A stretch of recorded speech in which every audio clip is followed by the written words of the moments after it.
And boy, do we got an action-packed show tonight. We will be unpacking the Knicks championship window. There seems to be a lot of debate, a lot of people having different thoughts on what the Knicks window is. Are the Knicks even in the window? Do we really have a chance to compete for a championship? Are we as good as we think?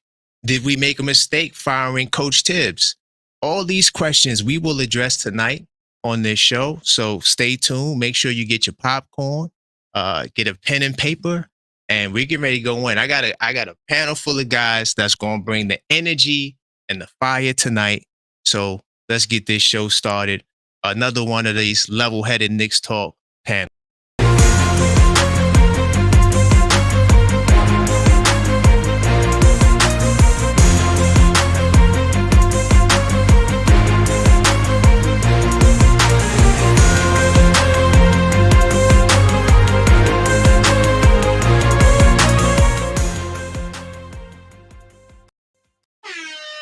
What's good, Knicks Nation?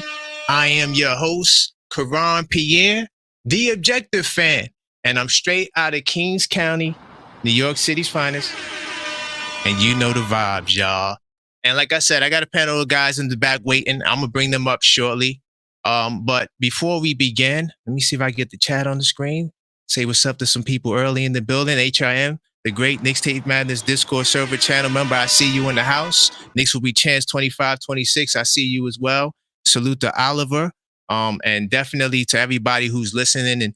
And as you guys come in, make sure you smash that like button. All right. And subscribe if you're not subscribed. So before I get the show started, man, and I introduce you to our panel of hosts tonight, I want to give some clarity as to what we mean when we talk about the championship window, because I think that, some people are kind of like confused, right? Now, you don't have to think that we're in a window, right? Some people don't think that we're good enough, right? And you would probably be on the minority of Knicks fans, because we did a poll and, we discussed the fact that, hey, the time is now. And a lot of us believe the Knicks can actually not only just go to the finals, but actually win the championship. So I just want to just give some clarity really quickly as to what we'll be discussing tonight.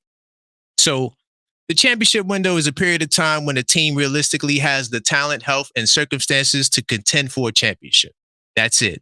It's the time where we actually are going to be in this moment where we could win a championship. That's it. Nothing more to it. Nothing to add to it, right? You could think of it as a sweet spot where star players are in their prime, right? Brunson, Towns, supporting cast is strong enough, right? Mikal, OG, Josh Hart, Yabusele, the list goes on, right? Contracts and salary cap are aligned. Right now, we are a first apron team, and we'll probably talk more about aprons a little bit later. And the league landscape is favorable. Now, I'm not sure if in our window, our perspective window, if the league is favorable, but I would definitely say the East is favorable, 100%. So all these things come into play. When the window opens, right, that's when the stars, contracts, and everything is lined up. But here's where it can close. And I think I'm curious to see what these guys have to say about this window. But the window closes when injuries arise, aging, salary cap issues. Also, you lose. You're just not getting over the hump. It's going to be a point where you just say, you know what, it's time to tear this thing up, right? And these are some examples. So like a big window would, I think the two of the best dynasties or franchises in terms of championships we've seen could be the Golden State Warriors from 2015 to 2019, right? And their window closed after that 2019 season when Durant left, right? He also was hurt.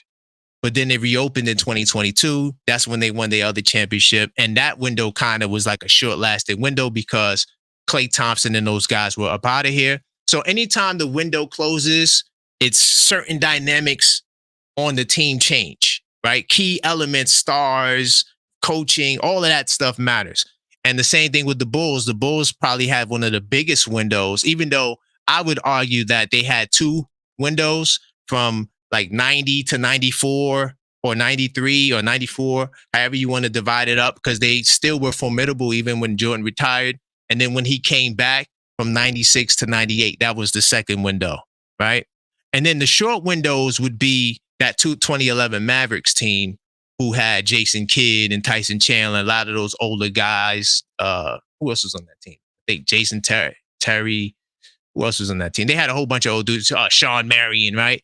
So, and then and they have the Pistons here as well as an example of a short window. So that's what we mean by window. So tonight, if you guys are asking questions, right?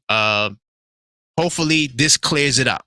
So when we say championship window, we're asking how long can this group, right, as currently built, realistically, how long do they have to chase a title before something forces a reset? And a reset can be one of the stars gone or everybody goes, right? So with that being said, all right, I'm going to introduce the panelists. We got really good people in the building tonight.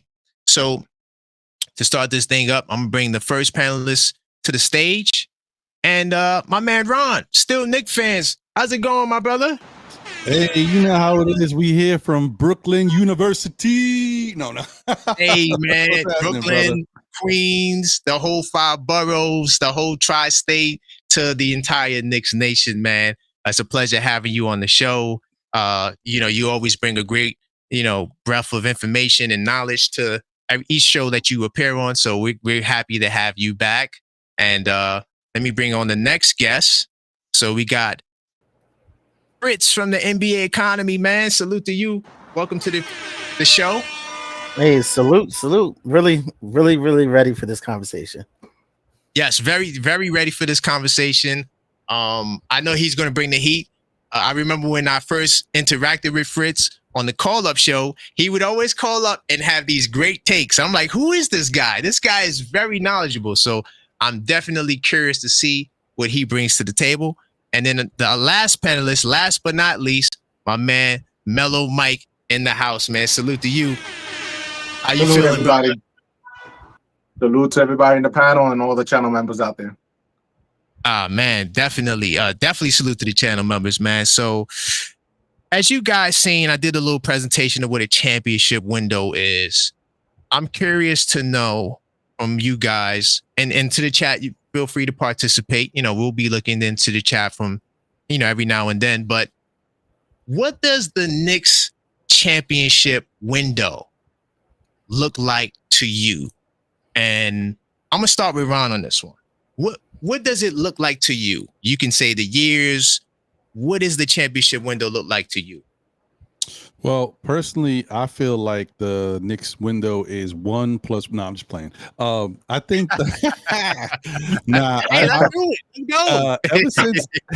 Ever since they decided to sign these guys and really go for it, I've been kind of reassessing it. And unfortunately, because of time frames, because they are already locked into Brunson, then they bring over OG. They've just given an extension to Macau, and you brought over Cat. I feel like the easiest thing was to go by contracts, but that's all over the place now. So it's like out the window. So I'm just gonna say, I hate to take it from you. I'm gonna say it differently. I just think it's an open window. It's this year until it's next year. That because I can't really see it being different anymore. Before you had this whole thing like, by the time Jalen Brunson's contract is up, you know what I mean? That'll be it. But the Knicks have made some moves and moved some stuff around, so they got some life. Facts. So okay, great answer. I'm gonna go to Fritz. What say you? What does this championship window for the Knicks look like? I think the championship window is now. I think the difference between being a contender and a championship window really being open is the expectation.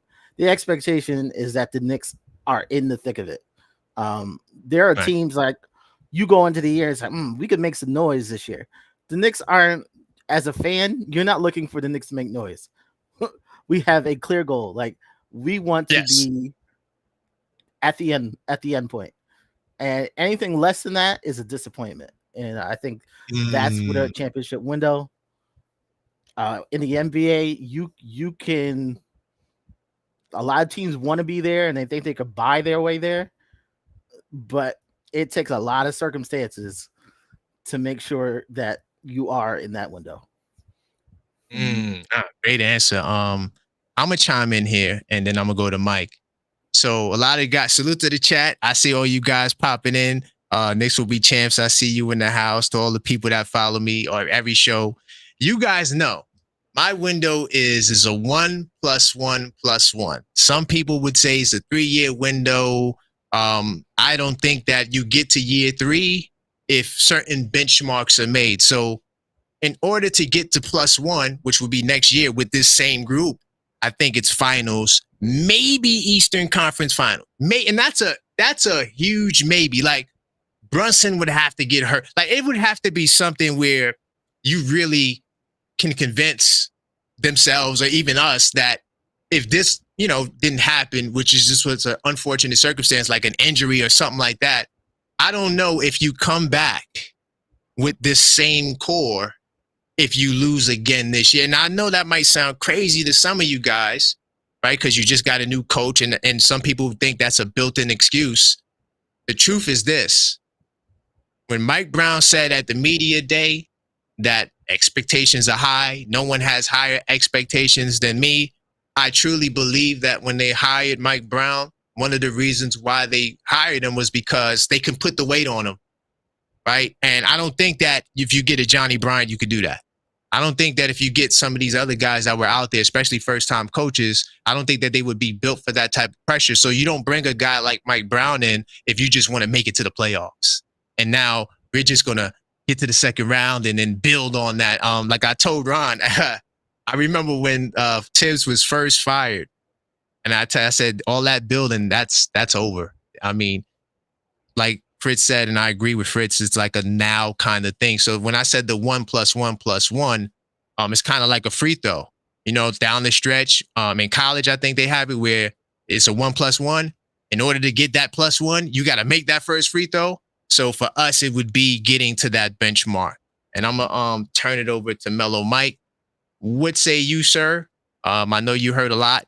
What do you think the Knicks championship window, what does it look like to you? Well, to me, going out there in my daily job, word is Knicks at every day. And that's all I hear from Knicks fans. What's going on? What's going on? And to be honest with you, I just feel the vibe from the streets and the people. They've been saying, listen, we want a championship now, and they're desperate. So my logo is Knicks in 26. I'm standing by it. I'm also being realistic also that we have, obviously Thibodeau being ousted and now with a new coach. With Mike Brown, it's a new voice. It's a new beginning. So I have to be realistic also. It's a new plan and an opportunity. We have new additions to the team with Yabusele and Clarkson, and also developing these other players. So I have to agree with what you said before, the 1+1+1, +1. That kind of situation kind of takes precedence here because you know what? Got to give the team time to gel. We're gonna get ready for another roller coaster ride, just with a different vision, a different voice. So we look forward to this year, but let's see what happens. Okay. Okay. So we kind of all agree, which is cool. Mm-hmm. So I gotta, try to get some more out of you guys. Okay. If we don't, okay. So this year, I'm not sure if you guys believe it's championship or bust or finals or bust. I think it's finals or bust. I think championship or bust is a little high of a standard. I don't even think the Thunder have that standard. So people saying that is kind of, I feel like it's a little too much. But I will ask this question. If the Knicks don't get to the finals, if they don't win the championship, if they don't meet that +1 criteria, how does this team look next year? And we could start with Fritz. And Fritz, before you answer, let the people know where they could follow you and where they can check out some of your stuff. Well, you can find me like a few places on YouTube. I do have the NBA Economy Show. It's my little YouTube channel. We talk about finances heavy. We're into CBA and all that. And then, of course, I produce on the Nick of Time show. So you always find me there. And also, I'm always on Twitter. Fritz handles. Yeah. Salute.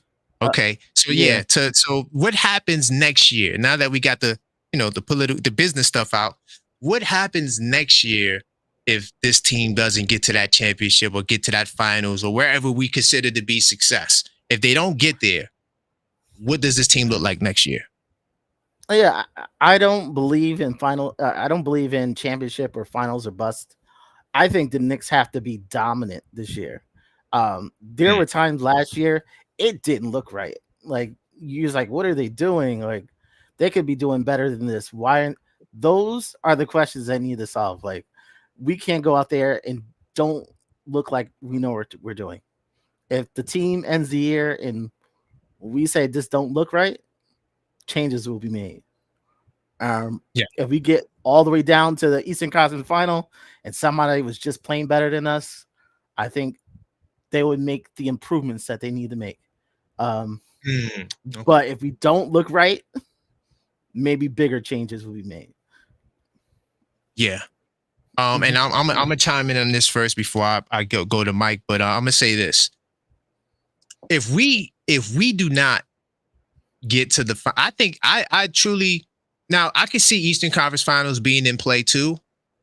So I'll just combine it. I'll say Eastern Conference Finals because even last season we wasn't looked at as the best team in the East. We wasn't looked at as the top team in the East, right? Because Boston was there.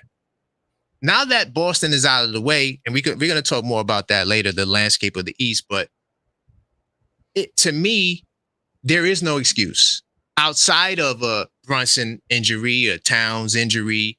So I do think that if this team gets beat straight up in the Eastern Conference, I think that, we've been talking about this Giannis trade. Some of you guys get upset that I keep bringing it up. But hey, listen, as long as new stuff comes out on it, I'm going to continue to talk about it because I still think that, hey, if he's available, we need to get that guy.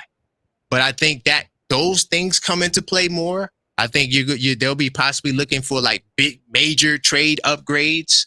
And I do believe, based on Leon Rose's track record, that anyone can go. And anyone doesn't necessarily mean everyone.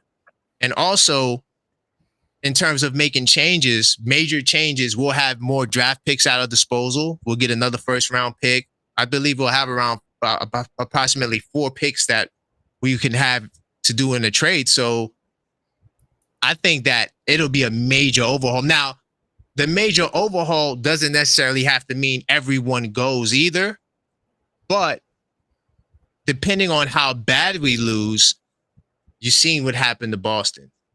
It's completely dismantled the team, all to save money and hopefully they're trying to get under the luxury tax. So that's how I think the team will look next year. It'll be way different. And some of your favorite Knicks will be up out of here. I hate to say it, but they will be up out of here. So I'm gonna go to Mike on this one. Mike, what say you? If this team doesn't, because you had very high expectations for this team, you personally, and if let's say this team doesn't get to the championship, let's say this team gets bumped in the second round to Orlando, God forbid, how will this team look next year?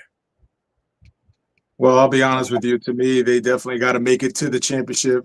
With these injuries that took place with Indiana, with Halliburton, and with the Boston Celtics, the door is wide open for us, and really the only team really to match up with us, if that would be the Cleveland Cavaliers. Once again, it's all about keeping staying healthy, and also utilizing the players that we have here to maintain, an opportunity for us to get to that level and be comfortable and not be gassed like we were this past season. it's to me, it's almost, championship or bust, at least to make it to the championship. It's I can't see ourselves definitely not losing out in the first round, second round, or third round. We've upgraded our talent, our roster, and the one thing I could definitely say, Leon Rose and the management team and the crew did their job. These guys did their magic, did what they had to do. So there's no excuses. I think what these guys need to do is sit down together, have a closed meeting, pretty much discuss, the matter at hand of what they got right here before them. That this is an opportunity of a lifetime to bring a championship home to New York, and being that it's been so long since 1973, since the last championship, this is a great opportunity for the fans, for the city, and for the organization as well. So there's a lot riding on this. I know the players, starting with our captain, Jalen Brunson, is well aware of it. But it's just something special. We got something going on right now with the New York Knicks, and hopefully they see it as much as we see it as fans, because we definitely showcased it as fans running the streets outside of the MSG or at the watch parties and everywhere, So no, but Mike, everything you said on the money. I need you to say it. What happens? Is someone out of here? Is there going to be a major trade? Is there going to be how will this team look? I think depending on what we see throughout the season, I don't see them getting rid of Mike Brown, to be honest with you. So there's going to be players that are going to be, I believe that's where they're going to pretty much tackle. What players, that's something that remains to be seen. We have to see this full season kind of play out, and then we'll take it from there. We'll be able to assess like what we had this past year. We had struggles from Mikal Bridges, but then kind of came alive in the postseason against Boston, right? So there was a lot of question marks, a lot of things we didn't know how things were going to work because of what you mentioned before with Giannis and a couple other players that were out there that were trying to, knock on the doorstep here to come to the Knicks. So it remains to be seen. We have to see how this thing plays out. Okay, I'll take that. I just wanted to hear, because I'm not a negative guy, but I'm a realist. So I need Knicks fans to stay level-headed. This is level-headed Knicks talk. This is not the Knicks Stand channel where everything the Knicks do is great. No, I'm going to give you the real raw every time. Now, I do think we possibly have the best team in the East, right? I'm very optimistic, but we still got to have these real conversations. So, Ron, I'm going to come to you, man. I'm going to change up a little bit. Let's say we get bumped in the second round by the Orlando Magic. How will this team look different next year? Okay. How will this team look different next year? If oh man, that's horrible. If that was to happen, that's terrible. I would hope not, man. If that was to happen, there's definitely going to be some changes to what we view as a current Knicks team. It'll definitely be, and it could be tricky if that was to happen, because most likely before the end of this season, I think Mitchell Robinson is going to get an extension, and who knows what would happen with Cat. So they're going to be locked into all these players, and if they don't put out the expectations that we expect from this lineup, man, they're going to have to trade some people. The rest of the NBA is going to know we desperate. They're going to play, oh, man, it's going to be tough to get what we want back in a favorable situation. There's already a Knick tax. I could imagine if the rest of the league thinks we're desperate to get rid of players that ain't working. But first off, we ain't losing to no Orlando. So, but if it was to happen, that would be pretty bad. That would be tough. That would be tough. Yeah.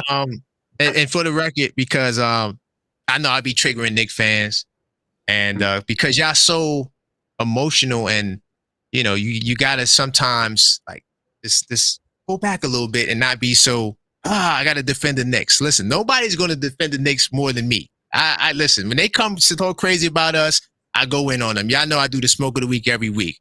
All right, we're just having a hypothetical question because we're talking about the window, and I'm really trying to get the most out of these guys so we can see exactly how this window would be, okay? So I do want to touch on Brunson a little bit. And I'm gonna go to, before I ask the question, I'm gonna go to Mike, and I want Mike to let the people know a little about himself, what you got going. What would you like the community to know about you? Well, my name is Mellow Mike. I represent 5 Star Knicks. You can find me on TikTok, 5 Star Knicks, number 5, STARKNICKS, 5 Star Knicks. I reside out of here out of Paterson, New Jersey. Nah, nice. Yeah. Salute to Mellow Mike. He's a great guy. Definitely check him out on TikTok. As far as my next question, I want to ask. Okay, now that we all kind of agree, which I was hoping to have more disagreement, but it's cool. It's cool. We kind of agree, like it really is a now situation. Like we don't have the time to play with this. You got to strike while the iron is hot. So is this now scenario tied to Jalen Brunson's current deal, and when I say that, meaning like talking about his sacrifice, right? We know that he, to be honest, he's the only player that I've seen sacrifice that much money, right? A lot of people say, "Oh, I sacrificed money." You wasn't getting that, right? Jalen Brunson would have got the 270, the 2 whatever, because he's an All NBA superstar, right? He's taken his game to a higher level and has increased his value tremendously, right?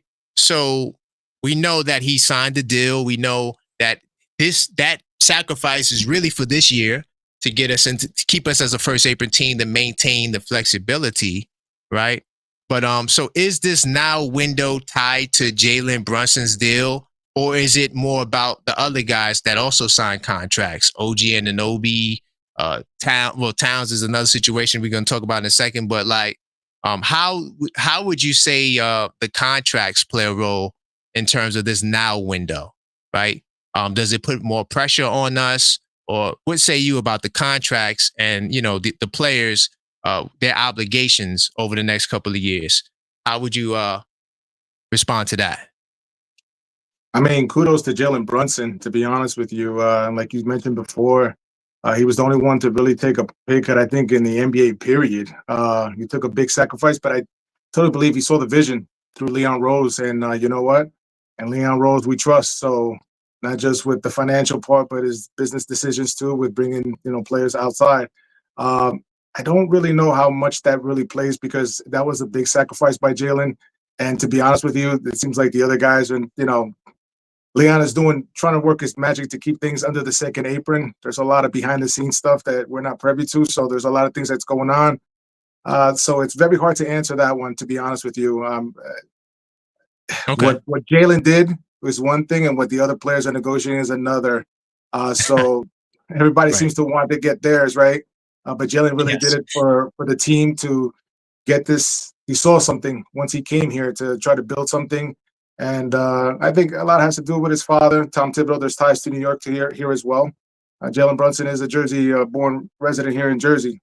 So I know he ended up playing, I think, in high school in Chicago, but he was born here in New Jersey. So just to see that, I think, there's some, an opportunity for him to try to do something special here that hasn't been done in a long time. So that's what I see. Okay. So I'm going to go over to you, Ron. Same question. Jalen Brunson, we know he had the greatest sacrifice in NBA history. How does his contract play into this whole championship window, or is it even the other guys? Basically what I'm trying to ask is, what is the impact on their deals on our window?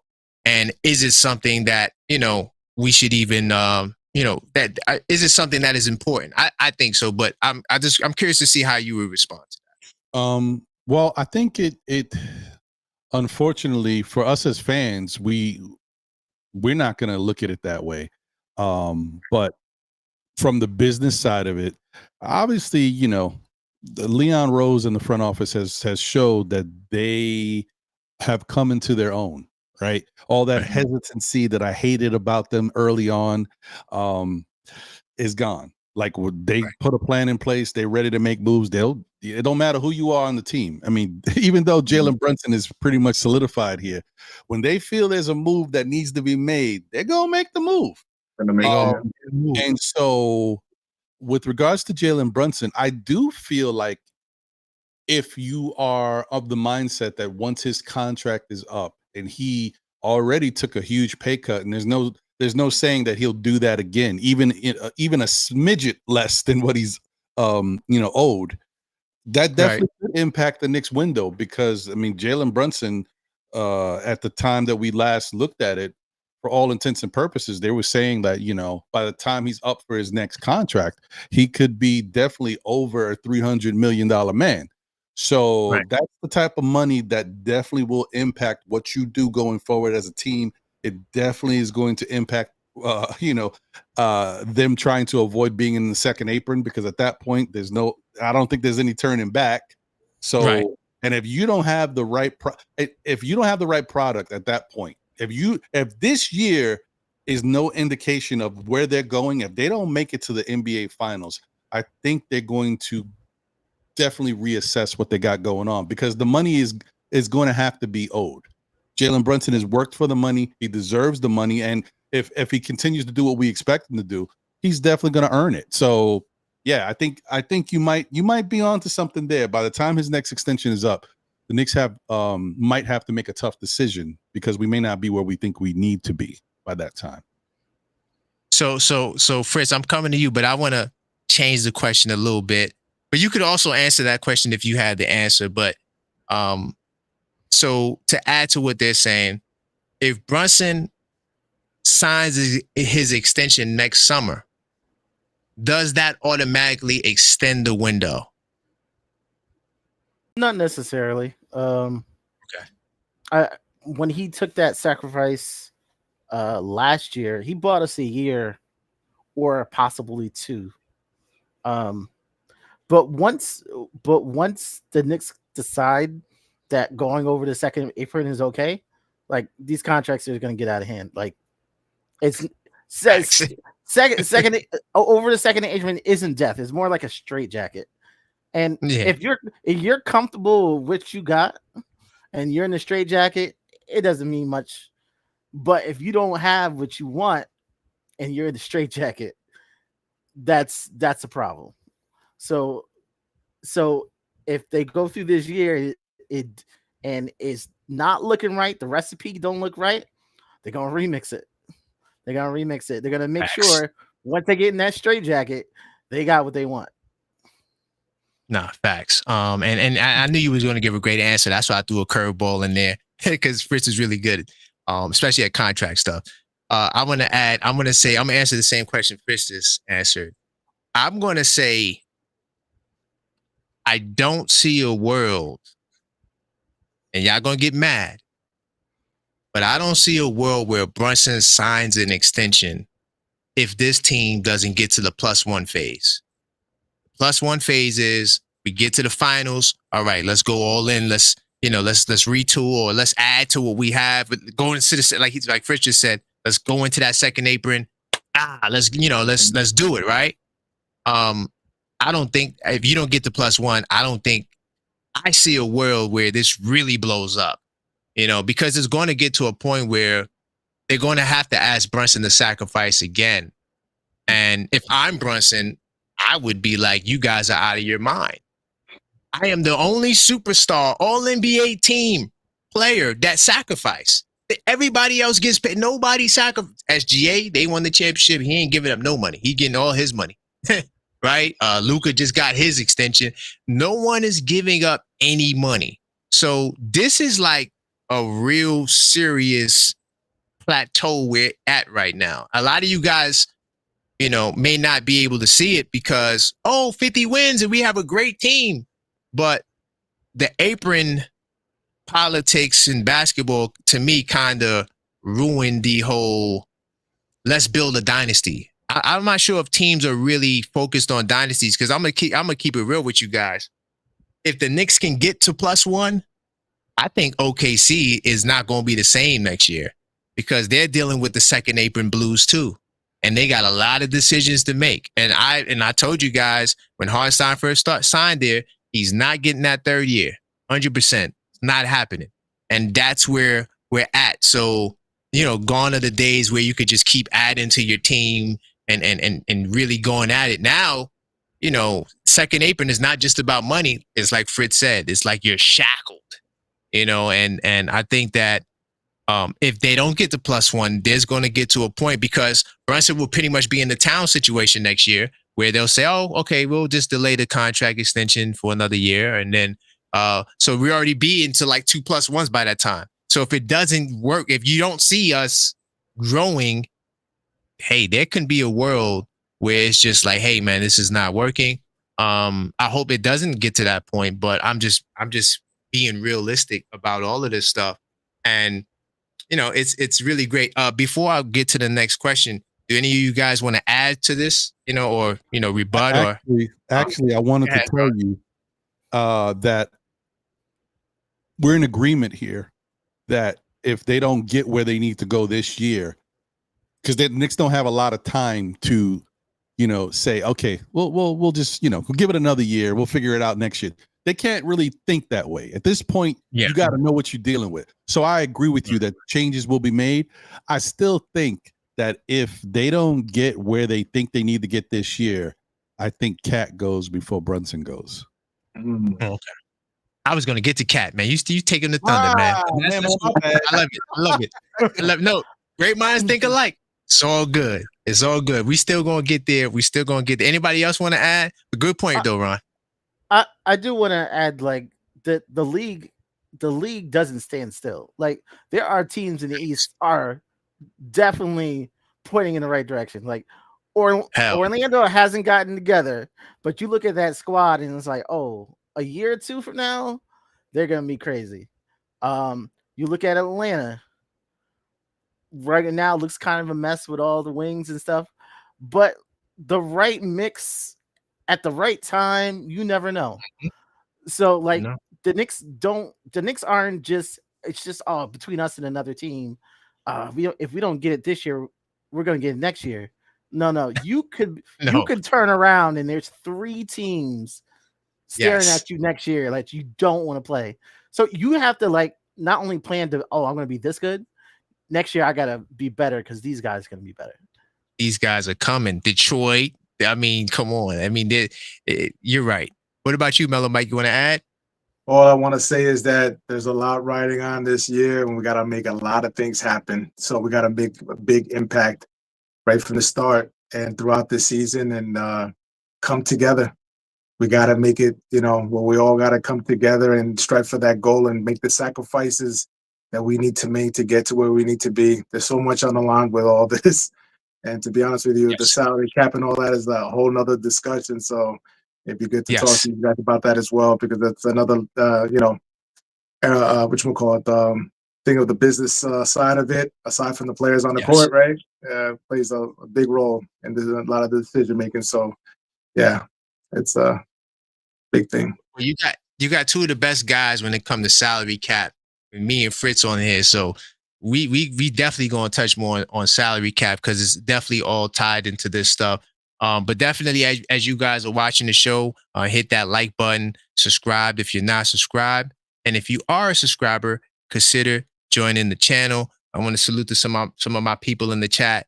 Let's see, Sherwin in the house. I see you. Knicks will be champs. Double D. Atlanta could be very well. Okay, Cleveland. Okay, I see you. Okay, the chat is kind of lit right now. If you're feeling the show, make sure you smash that like button. We're gonna move forward. I got some more questions. I don't want to make the show too crazy long, so I'm trying to make sure I get all the important questions out that really ties into the window. But before we get to the window, I definitely would like to give my man Ron, if you're there, an opportunity to share with the people what still Knicks fans got going on and what they can expect from the channel. Hey, man, appreciate you. As always, it's always, like I said, it's an honor to be here rocking with you, Karan, and you know how I appreciate your show so much. And chop it up, getting to meet Mellow Mike, and always my guy Fritz Alcindor, the NBA Economy Show. Yeah, man. Still Nick fans. We moving and grooving, man. Listen, I appreciate all the support. I know our people all support each other. And so I can't thank everybody enough. But if you guys are interested and want to know a little bit more about Still Nick fans, we got a show on Monday nights at 9 p.m. called SKF Weekly. Throughout the season, we do basically recaps of what happened, in the current week. And we kind of give you a little bit of a breakdown of the different games that have taken place, as well as if there's any breaking news or other stuff that happens. And then on Saturday, we got an open panel show called Know the Ledge, where we like to use it as a therapy session. It could be therapy for me. It could be therapy for everybody else. We just get through life. You know what I mean?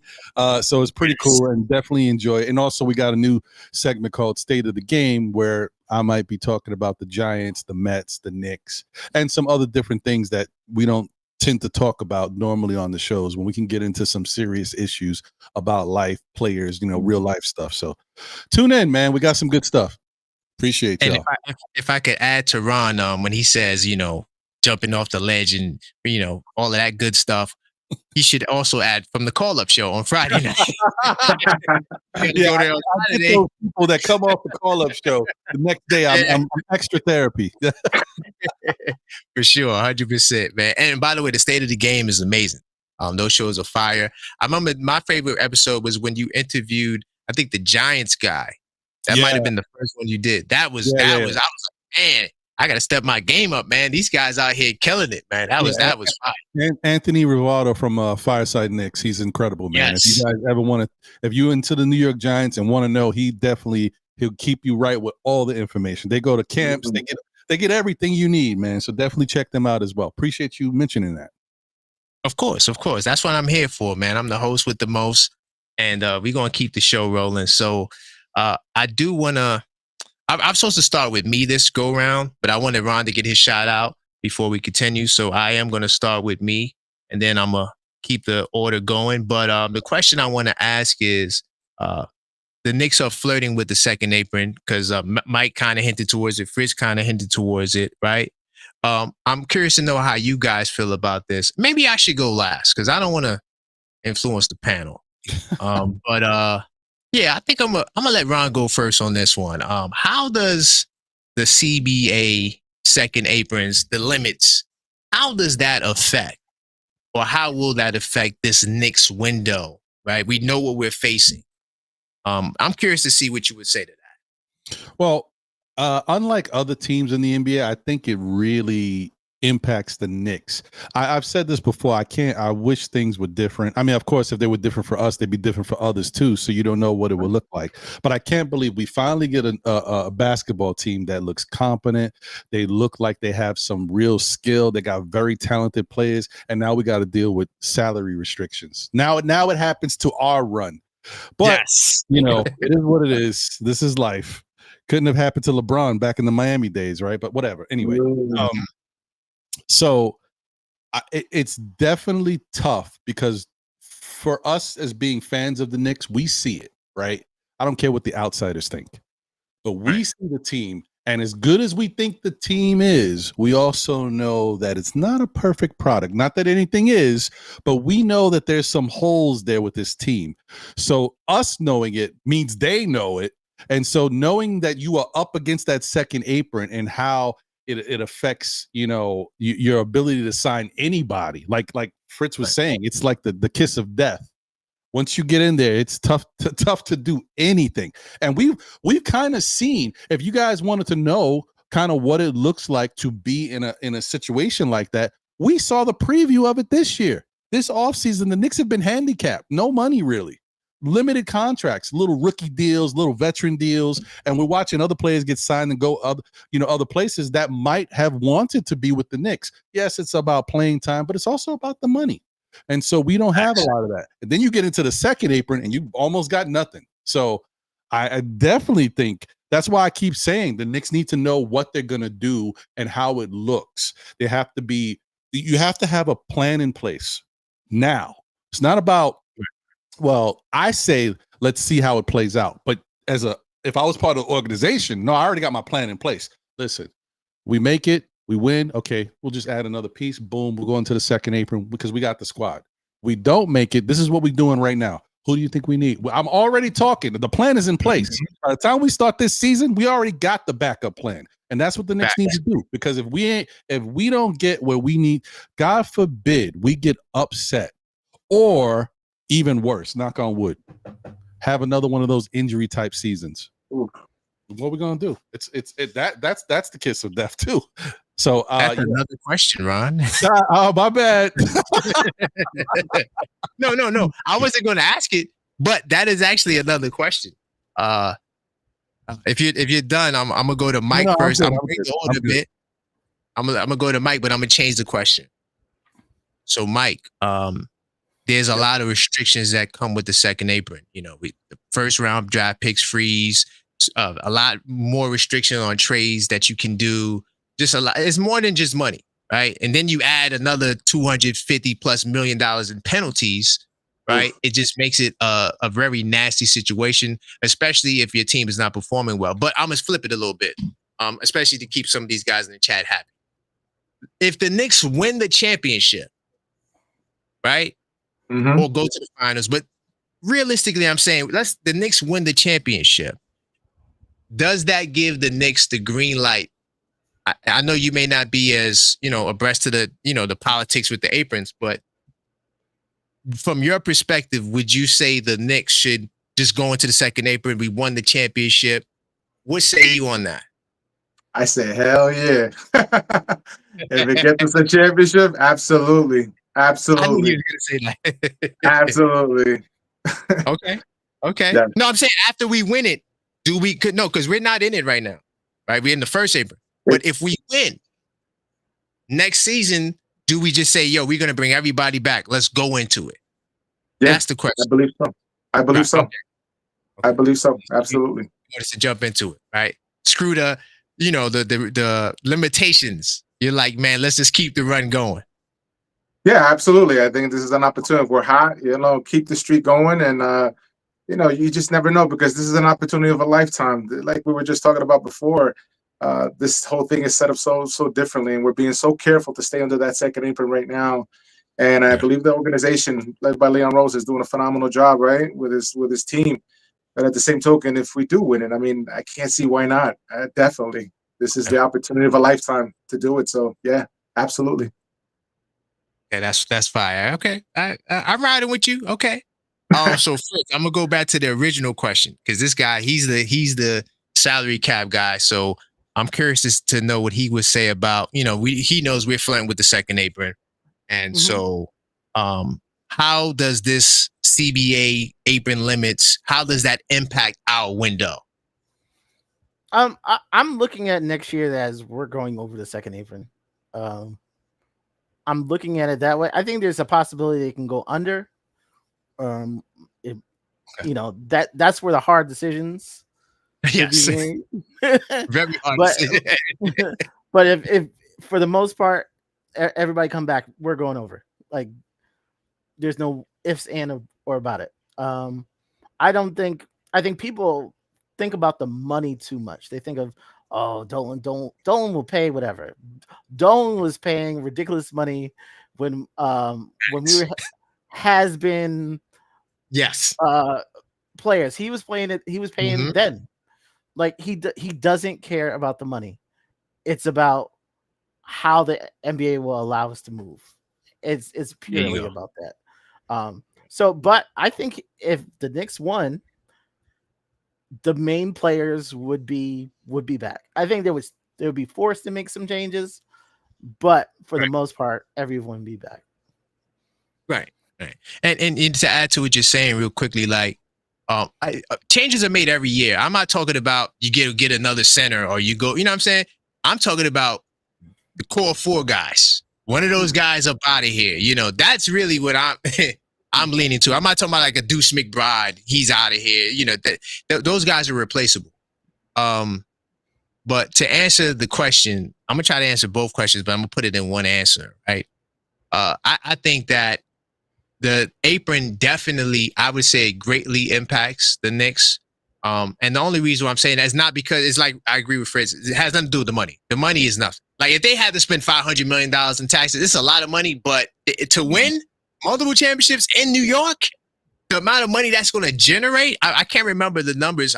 Chris, maybe you remember it, but what they did to the economy in New York, how much money it brought in, like it stimulated everything from bars to, Jersey set. I mean, all that stuff. So it's big business, right? So spending money is not something that New York City is scared of. What we are scared of is like from just a moves transactional perspective is the limitations that come with the apron. So I do think that if the Knicks don't get to the finals, I just don't see them going into the second apron, right? So I think it impacts it. The +1 impacts the apron status. I could see them coming off of, one of those 4 guys, or maybe Josh Hart. I know some of you guys, roommates podcast, you don't want to hear it, but if you're not good enough to get to the finals in the Eastern Conference that has been decimated by injuries, and Boston Celtics they're gone, and Milwaukee lost Dame Lillard, and Indiana doesn't have Halliburton, and you're worried about Orlando. They're good team, solid young team, but they're not a seasoned team. They haven't been out of the first round. I can't tell you the last time Orlando has been in the second round, right? So Detroit, same thing. So your competition realistically is a Cavs team they got a lot of pressure on themselves. I mean, they're in the second apron. Will that team return next year if they lose in the second round? I severely doubt it, right? So it's a lot at stake here, and it's more so about the limitations that come with the second apron as to why I think we avoid it unless this team shows success at a high level. And to me, the only way to do that would be to get to the finals, right? Now you have a chance to compete because we know OKC, let's say if you lose to OKC in the finals, they're not going to be the same team next year. 100% they're not going to be the same. They're going to have more. They're going to draft young guys. They do a great job drafting young talent, but Hartenstein and some of those guys are out of there. They're a small market team. Even if they win the championship, it'll be very difficult for them to be a second apron team, right? And they'll start losing some of those picks that they have as well. Yeah. Also, our team is a little different than most teams we're traditionally looking at in championship. A lot of teams have an ascending player. Like you have a player, he's a young player, he's going to get better. He's not an all-star yet, but he's going to be an all-star. There's nobody on the Knicks that you look at and say, hey, he's not an all-star yet, but next year or the year after, he's going to be all-star. There's no one on the roster. Like you're either it now, that's it, or you're a big question mark. There's no one in between. So there's a lot of teams that are like, hey, when we got RJ Barrett, you always looked at RJ, hey, he's okay, but next year there's no RJ Barrett on this team. No. So you have seasoned talent. Yes. You have to trade because there's nothing ascending. There's nothing that could shock you next year. Deuce McBride isn't going to come out and be an all-star. No. Yeah, so like I don't even think the rookies from last year. I don't even think the rookies from last year, I don't see them becoming all-stars. They can be solid players, but I don't even think they're going to eventually become an all-star one day. And I don't even think they would make it that far, especially under this regime. But anybody else want to add something, Ron or Mike? Or you guys are good? No. I mean, I think, I agree with what Fritz was saying right now. I think that is the case. But it also, outside of, and I agree with you too, with regards to the money. Yeah, I don't think Dolan has shown that he is willing to spend his money as long as the product is something that makes the fans happy. The Garden is sold out no matter if the Knicks are winning or losing. We saw the Knicks go, take a team that nobody thought had a chance to fourth in the East, and he gave Nerlens Noel whatever $30 million or whatever it was, $10 million per year. Like, I mean, come on, Nerlens Noel, hands of steel, man. But yeah, like I think that it's not about the money. It's just about the expectations for what you expect your product to produce. And I think that is still going to be the biggest question mark because we know that the team has flaws. And, oh, man, I can't talk without saying something extra. I'm just saying the other thing about it is I also feel like as much as I'm saying this year the Knicks can it should be finals or bust, not championship or bust. If we can get there, I'll be happy with that. But I also feel like as fans, we have to be a little realistic and fair, because last year was the first year of Mikal Bridges being on this team. Cat was this first year being on the team. We saw them both, produce and give us great dividends for what they can do. But now we're talking about fully buying in to possibly an offensive juggernaut. I'm not saying we're abandoning defense, but I'm just saying we're buying into possibly something that could change how we move, how we look as a product. The Knicks might be moving the ball, might be increasing pace, might be doing things that we're not used to. But all that in itself takes time. So is it fair to say that Mike Brown bringing in a new coaching staff and everything they're going to be doing, is it fair to just give them 1 year to implement everything and hope that the players just get it? Or is it more realistic that with most teams, it takes a year or two to really get what you got going on and learn how to move? Look at Indiana. The same Indiana team that we played in the playoffs last year is not the same Indiana team we faced this year. So, just want to put that out there. That's a fact. But to add to that, Ron, what Fritz said, that's a young team with young stars that you could say, hey, this player is going to be, he was an all-star this year. Now he's going to be all-NBA team. They got players that are still emerging, right? We don't really have that. So that puts pressure on these guys to perform now because they're not going to get any better. So like we're waiting to next year, but OG Anunoby, how much better will he get? Maybe 18, 19 a game, he's already made a defensive team. So if he makes a defensive team, he'll be doing something that he already did, right? We know what he's capable of, but I wouldn't look at that as him getting better. Right. And so, that's why Fritz said that no other team is kind of like, we're in a unique situation where these guys are, this is it, bam, right? So if you can't get it done, and that's why I think that you have to do it with success. But Mike, you got anything you want to add? Yeah, I just want to piggyback on what you just said. I think the success, if you win the championship, get to the Eastern Conference Finals, whatever you got to do. If they're winning, Dolan is not going to have a problem opening up that checkbook and signing that check, whatever he's got to do, because the Leon Rose and Worldwide West reminds me of the early 90s with Dave Checketts and Ernie Grunfeld, grabbing the players, getting Pat Riley at the time. So it's almost like a retro of what I'm seeing, years ago till the present now in 2025. And it's great to see that as long as it's justifiable, right? And we're showing the great product on the floor and we're getting to that next level that we need to be, not just for the organization, but for our fans as well. All of us being Knicks fans, diehard Knicks fans, right? Waiting, anticipating, right, to get to that goal, that championship. I see no problem, definitely, James Dolan doing what he's got to do to push his team to go forward and hopefully reaching that goal. So, yeah. Dolan wants it bad. Dolan wants it bad. Yeah, 100%. We saw, the Sphere took his attention. The new Garden is his next project, and the Knicks win the championship. There's no way New York is gonna say no. Like they're gonna build the Garden across the street. Like that's the next thing. That is the next that'd thing. Be crazy. That'd be the house that Jalen Brunson built. So, the valuation goes up. The valuation of the Knicks goes up. They can move across the street. They can build a beautiful garden. That's the next thing. And I think it's mid-season and Knicks look pretty good. They may do something a little crazy to make sure they can push themselves over the edge and make sure they get that championship. Okay. Great stuff.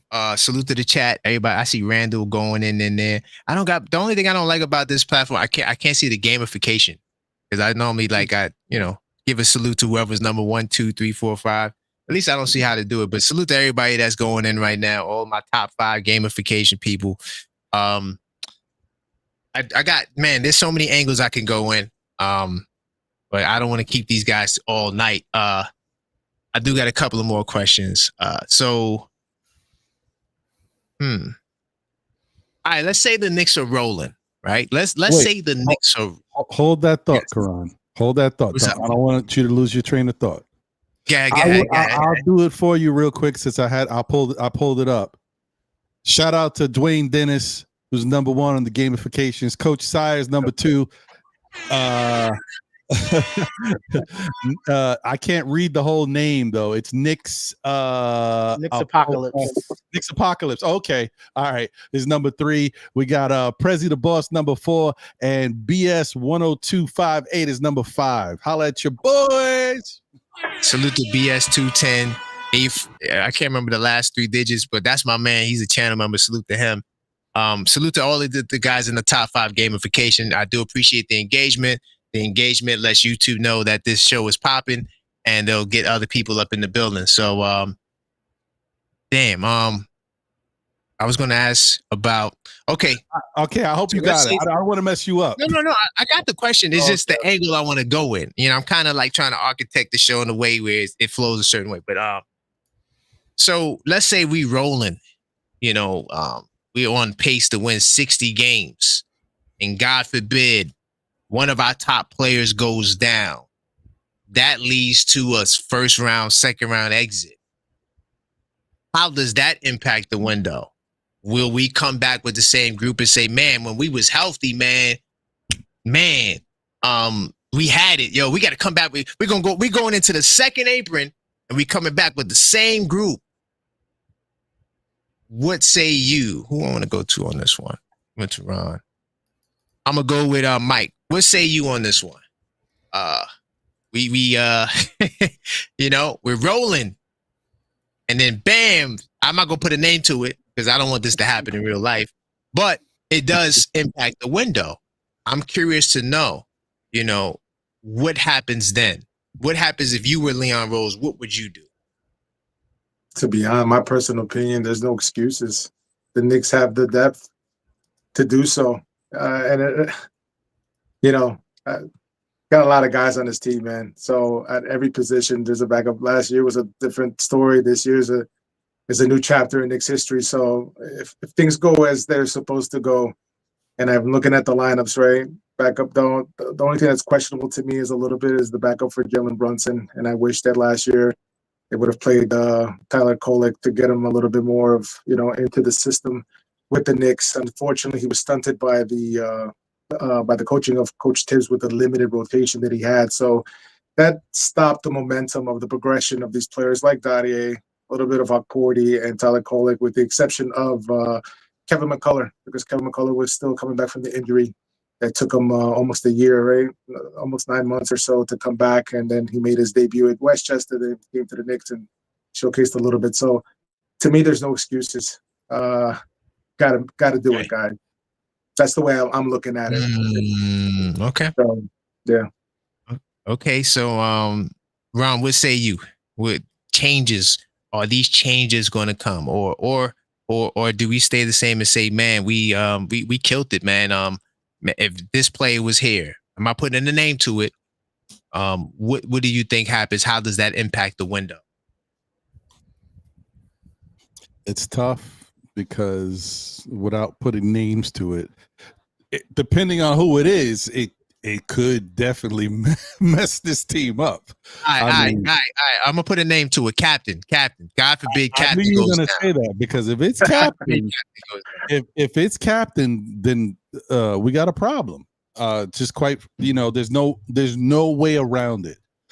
Brunson is a lot more than people give him credit for, and that it just is no way around it. We talked about this in the past.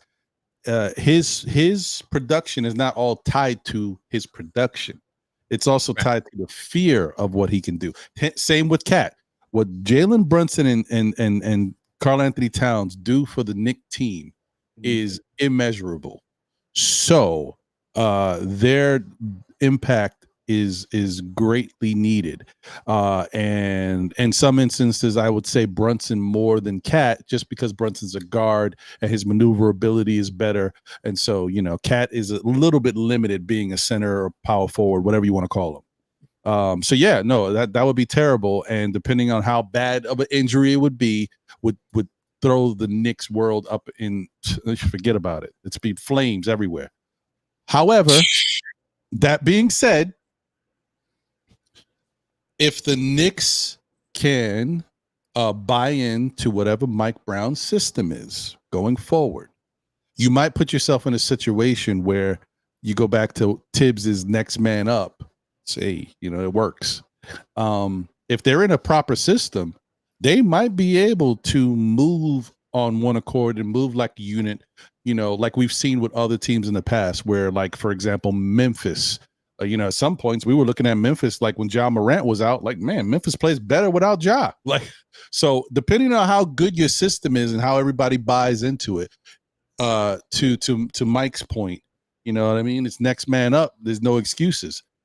That is, to me, only if they all bought in and they're playing that style of basketball. It's the same kind of thing we saw when they got hurt a couple years ago, when Dante and all these guys just picked up and just, did everything that we never would have expected them to accomplish. So it's all about them buying into the system. No matter who gets hurt, if somebody were to get hurt, knock on wood, hope they don't.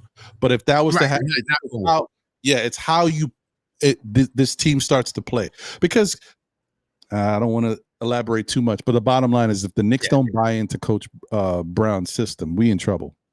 No matter if you're healthy or hurt. No, that's 100% fact. I agree with everything you said. I do think that even if, God forbid, that happened, I think the team could still perform at a high level. But the question was, first round, second round exit. So now we're going into next season. We know we're looking at our books and our finances, and we're like, man, we were killing it. We were on pace to 60 wins. Okay, Brunson will be back hopefully by training camp or whoever.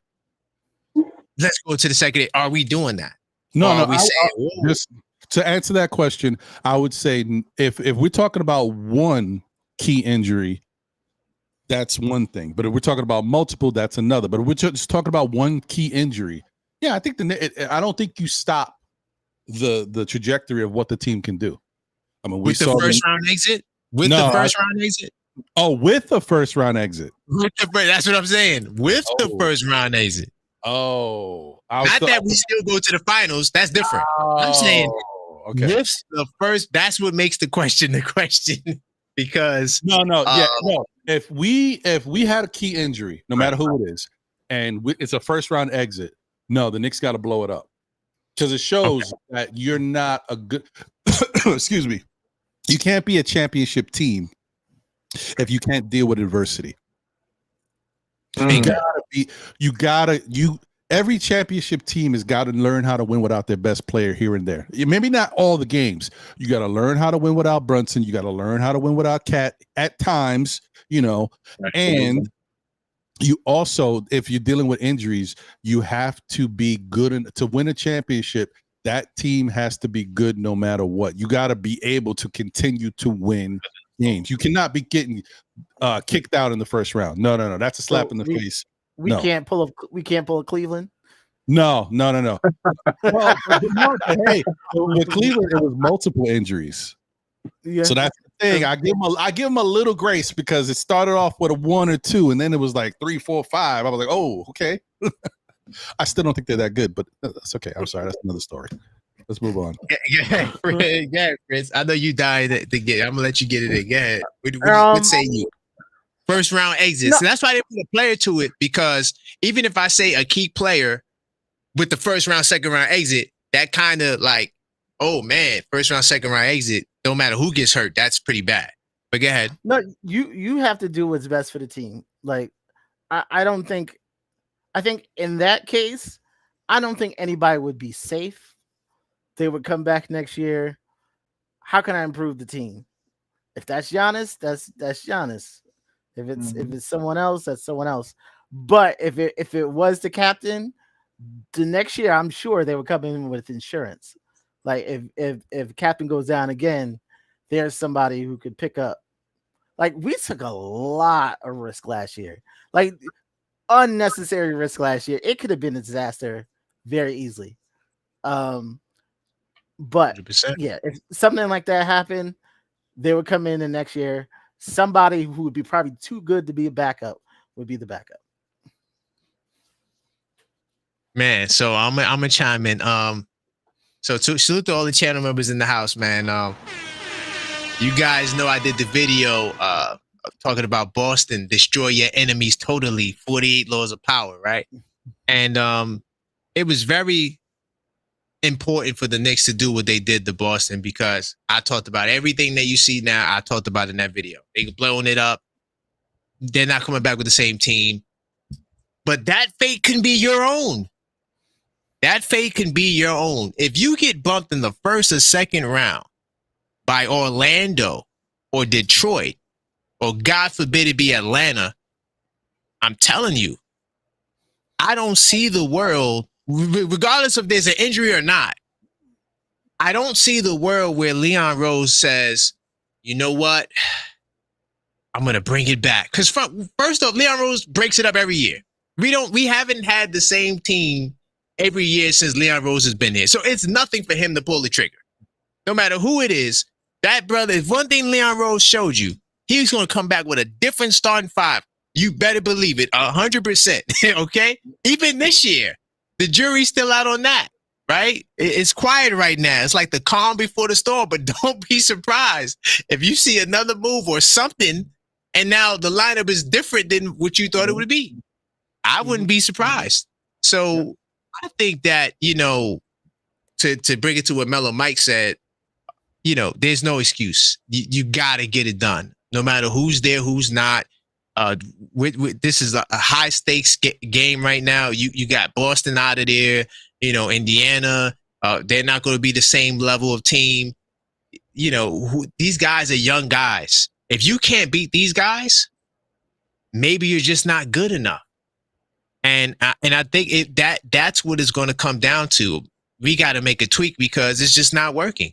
What are we going to do? We're going to continue coming back with the same thing. And like Fritz said about Cleveland, and I think they just gave their GM an extension, and I just can't wait to see it blow up. Right. I just, hey, I know they're the ops, but I just don't see Cleveland working. I just don't see it. But nonetheless, on our end, I think that we have to perform no matter what. And I don't think that they're going to give you a pass. No one is giving passes anymore. I mean, you used to say injuries back in the day, man, and we did it with Ewing, right? We did it, oh man, if this player was there. But nowadays, because of the apron and we talked about how it impacts windows, you got a big decision to make, because one thing Boston had to do, their only escape plan was to get rid of everybody. There's no coming out of the aprons alive. It's like a black hole. It pulls you in. The gravity inevitably sucks you into it. But once you get it within that, that grass, you can't get out of it. And that's the second apron. The only way to get out of it is to blow up your team and trade all your key guys, all the elements that made you into a champion. So, I think that this is we're dealing with high stakes, and I'm very confident in our abilities to get to the finals. I'm very confident. I'm very excited, but this is just real talk. It's a lot of real things going on.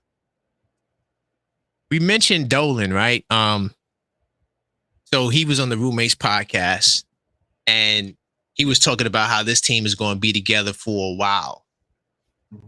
After seeing, Coach Tibbs gets fired, the way the Eastern Conference Finals played out, do you believe that Dolan, his comments are correct? Whether we win, lose, or draw, aprons scenario, do you see this team being together for the next couple of years? I'm gonna start with you, Fritz. Do you think that this team will be together? For the next 3 years with Mikal. And when I say the team, I'm talking about Mikal, OG, Brunson, Towns, and I even add Josh Hart to it because he was a starter last year. Do you see this team? All 4 or 5 of them? No. Yeah. I think even great teams, even like dynasties, like I know one of the teams you put up there was the Bulls, and the first year, Cartwright, B.J. Armstrong, yes, young players. There were some young players Yeah. like B.J. Armstrong in his second year, Horace Right. Grant in his fourth year. Horace Grant. So you would think, oh, these guys, like, they won a championship, they're gonna be here for years. Like, no, they wasn't around. Like, sacrifices need to be made. Like, you almost become a machine, and you have to do what it takes to make the machine keep going. And you gotta keep changing out parts. And that's how, like, dynasties happen. That's how good teams stay good teams for a long time.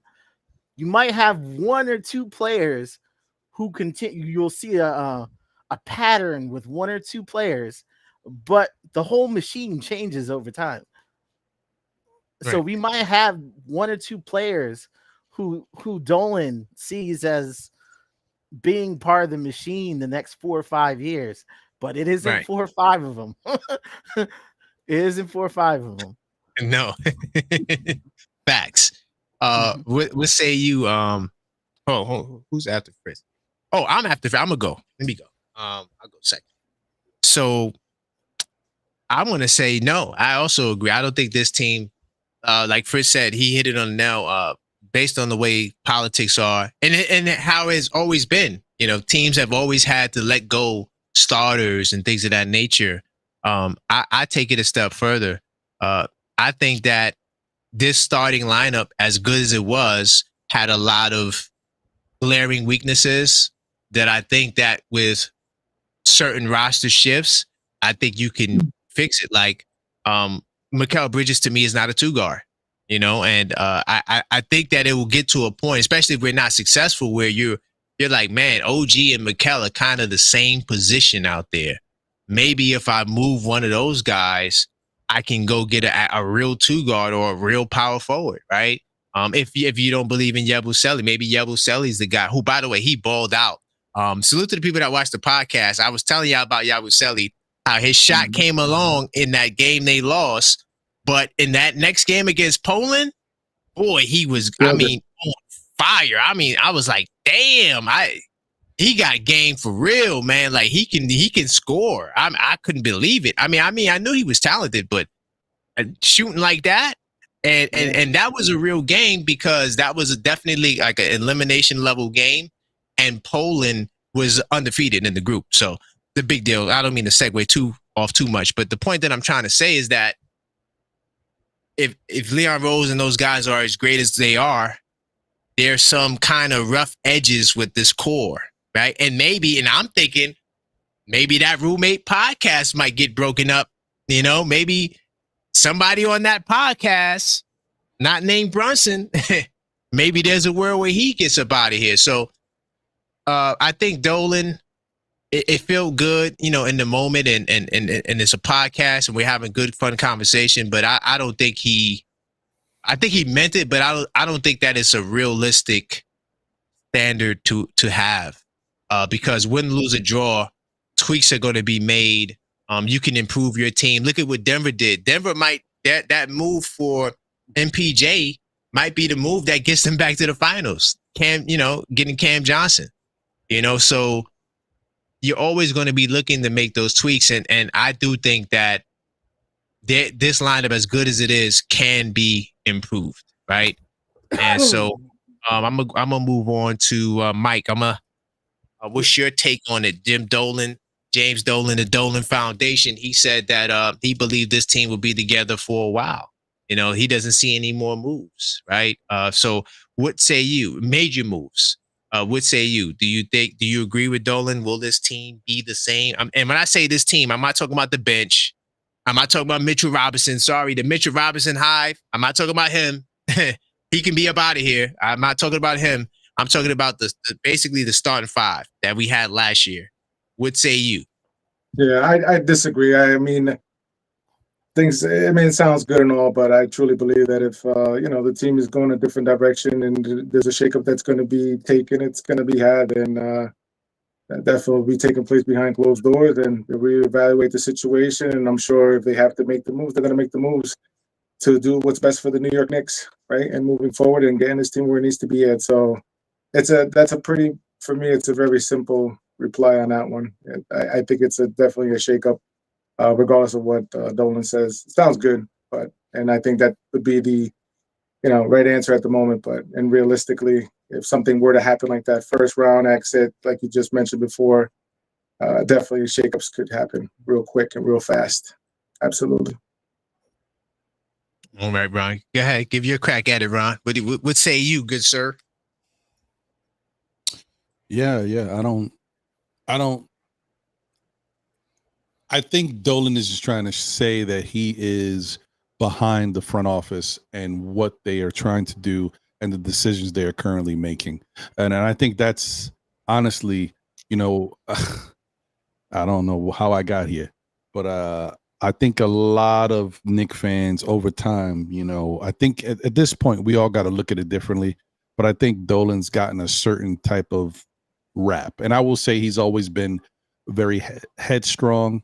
And when he was put in a position to make decisions, it took him a long time to realize his weaknesses and how he wasn't the best person to make these decisions. But now that he's learned, I think he's been a fantastic owner. I think he's been one of the best owners in sports, to be honest. An owner that just sits back, has listened to the fan base, realized I'm not making the right decisions, and I brought in the Phil Jackson regime, thinking that was what everybody wanted, and at the time it looked like it. So the fact that he's done that and showed that he can pivot, leave that, go to Scott Perry and Steve Mills, because that was the right idea, just not the right people. And now you bring in Leon Rose and the crew, and you see how it there's fruit from this. So I think Dolan has been fantastic, and I think he knew that I need to say something that is positive, that can let the fan base know I am behind what the front office is doing. I believe in these players, and we're going to see it through.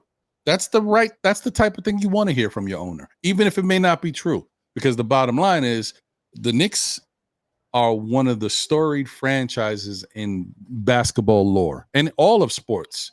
New York Knicks basketball, MSG, the Garden. And someone said it, one of the haters said it a while ago, and I was like, I could never let it go. I'm like, damn it, he was right. Yeah, you get the best arena in the world with no championships. Like, how are y'all the best arena and y'all got a winning product? Y'all don't command the stage. Yeah, damn it. So yeah, I think it's time. It's time. It's all in. You ain't gonna get many windows to try to win a championship. Mm-hmm. Look at the dynasty that San Antonio had. Look at how long it's taken them to get back to having a very decent basketball team, which could transition to something great down the line. But it's tough. So yeah, this is our window. We got to go. Let's get it done. So in 3 years, will Hart, the Roommates podcast, the Nova Boys with OG and Towns, will they be here? Win, lose, or draw? No. I think Josh Hart will be gone because, and once again, for those who don't know, I like to say this because it gives context. Josh Hart is my favorite player on the Knicks. Deuce is my second, just so you know. Anyway, what Josh Hart has brought to the Knicks, he already brought to the Knicks. You know what I mean? Before Josh Hart got here, the Knicks was sloppy. They didn't have hustle. They didn't have somebody who would get on the floor and do the intangible things, make smart, heady basketball decisions, show a better basketball IQ. Now, over the years, Josh Hart has become a little bit more of a wild card. He doesn't always make the best basketball decisions, but his play helped elevate the rest of the guys' play on the team. So he no longer is that big, he doesn't give that big benefit that he used to before. He already did it. He upped our ante. We're a better basketball team. So now, I hate to say it, but he can only go down from here. You know what I mean? He's not the greatest shooter. And this past season was probably his best season in the NBA in his career. I don't see him elevating much more than this. If anything, it can only go down. He's already, I think, 31 years old. So he's older than a lot of the other guys. So I'm just saying, I don't see him being here another 3 years. No, I got you. And we're on agreement on that. You want to add? Go ahead. Add. I think a lot of people think about the NBA the wrong way. I think the Knicks have been telling success looks like the Knicks being a family, and the family's going to stick together. And that's not success in the NBA. Success in the NBA is everybody gets paid. And then when it's time for you to move, you can get paid somewhere else. Everybody's happy, everybody's paid. That's success in the NBA. The team moves differently. The team is trying to get the most value. They're trying to squeeze every dollar out of each player. Mm-hmm. That's how the team moves with success.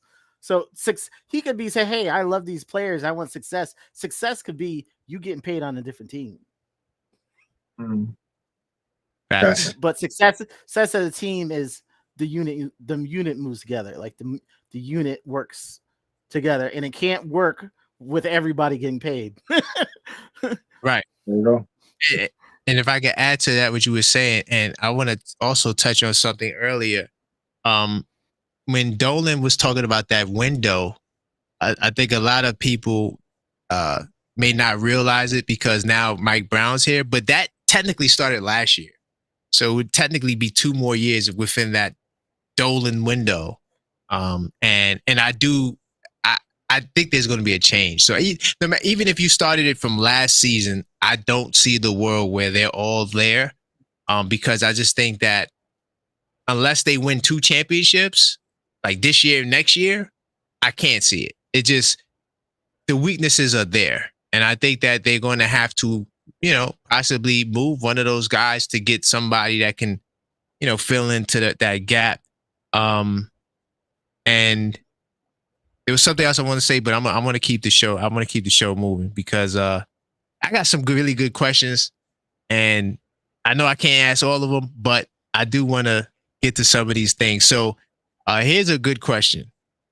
How does the Knicks window, and I think we might have hinted towards this earlier, maybe Fritz, how does this Knicks window compare to the opposing teams, our ops, our rivals?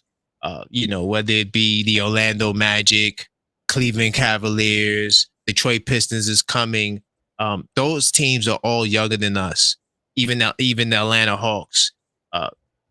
Because these teams are younger than us, does that put pressure on the 1+1 model where we have to win now because those guys are coming? What say you? How does those guys impact our window in terms of their being, on the rise, on the come up? And we're kind of like here. I don't know if we can get here, but our here might be enough. So I'm going to say, go ahead, Ron. I'm going to go with you on this one. What say you on this one in terms of our window when you compare it to some of the other top teams in the East? I don't know how the players think. And the organization itself. For me, watching the team every year with high expectations and watching the rest of the league get better, I mean, it's always been the same story. The Knicks usually like being the underdog. They like playing from a level of everybody is against you. It's us against them, because every single year that the Knicks put together a product, no matter what it is, all we hear about is, well, the rest of the East got better. I mean, I hear it every year, and every year that I've heard it, the Knicks wind up achieving more than the teams that apparently got better than them. So I think they look at that themselves and say, you know what, anything can happen. Look at what happened this past year. They had doors open up. They couldn't go through the doors, but the doors opened up that they weren't even expecting. So I think they see that the NBA is fluctuates, and there's so many different things that could happen and will happen that they I don't think they can look at it as to what the other teams are doing, because the other teams have to go through the gauntlet just the same way the Knicks did. And it takes time and it takes experience. And the best thing that we always have, to look at is, even if a young team is very good, they're a young team for, you're young. So there's youth on your side, but you also don't know a lot of stuff yet. You don't know how it is to be in the playoffs and run through the gauntlet. You don't know how it is to, change your system from what you've been having success with all year to now being going up against a team that slows you down and changes your pace when you like to get out and run. This is all things that you have to, learn. So right. I would say that there's only a few teams that I think, the Knicks really have to worry about. And really, we're only talking about the East for the moment. Yes. And that's Orlando, because a healthy Orlando is a damn good team. They're a tough team. I will admit to that. That's a team that does worry me a little bit. I still think the Knicks can beat them, but I am worried about Orlando. And also Detroit. If Detroit can ever, figure out their offense to be a little bit more sustainable than what they've already put out with their already good defense and their principles, they're a tough team, because they can make other teams play dirty, nasty, uncomfortable basketball, and that's a gift. And if they can get you into that type of basketball, they could beat anybody. So yeah, you never know with these type of teams. So I would say I don't think it should affect what the Knicks got going on, because the Knicks, granted, they are not as young as other teams, but they're still a pretty decent aged team. They're in the middle of the pack, so they got a little bit of youth on their side. Not everybody's an old geezer, so I think they'll be all right. I'm not worried about it. Okay, I'm riding with that. So I'm gonna go to you first, but you can answer that question, but I'm gonna add an element to it. Which team in the East are you concerned about, or do you think is the biggest threat to the Knicks? And if you want to answer the question, you can, but just add that element to it. Which team do you think? I think Orlando. It's the reason why I say Orlando is they're pretty good. They obviously think they're close because they invested in a big salary this summer, but I think they're one trade away, and they're a team with assets. At any time, I think Orlando, if they feel serious enough, I think if it gets near the deadline and they're like, okay, if we can bang with the Knicks, I think they would do something to say, hey, I think I'm going to make a trade to eclipse the Knicks. And that's one team I'm scared of, not in their current form, but like as the year goes along, if they feel like they can mess with us, they can definitely, move some things around and really compete with us. So, Mike, I'm gonna go with you. I know it would be my turn, but I'm gonna break the rotation for a reason. I'm gonna go with you. What say you?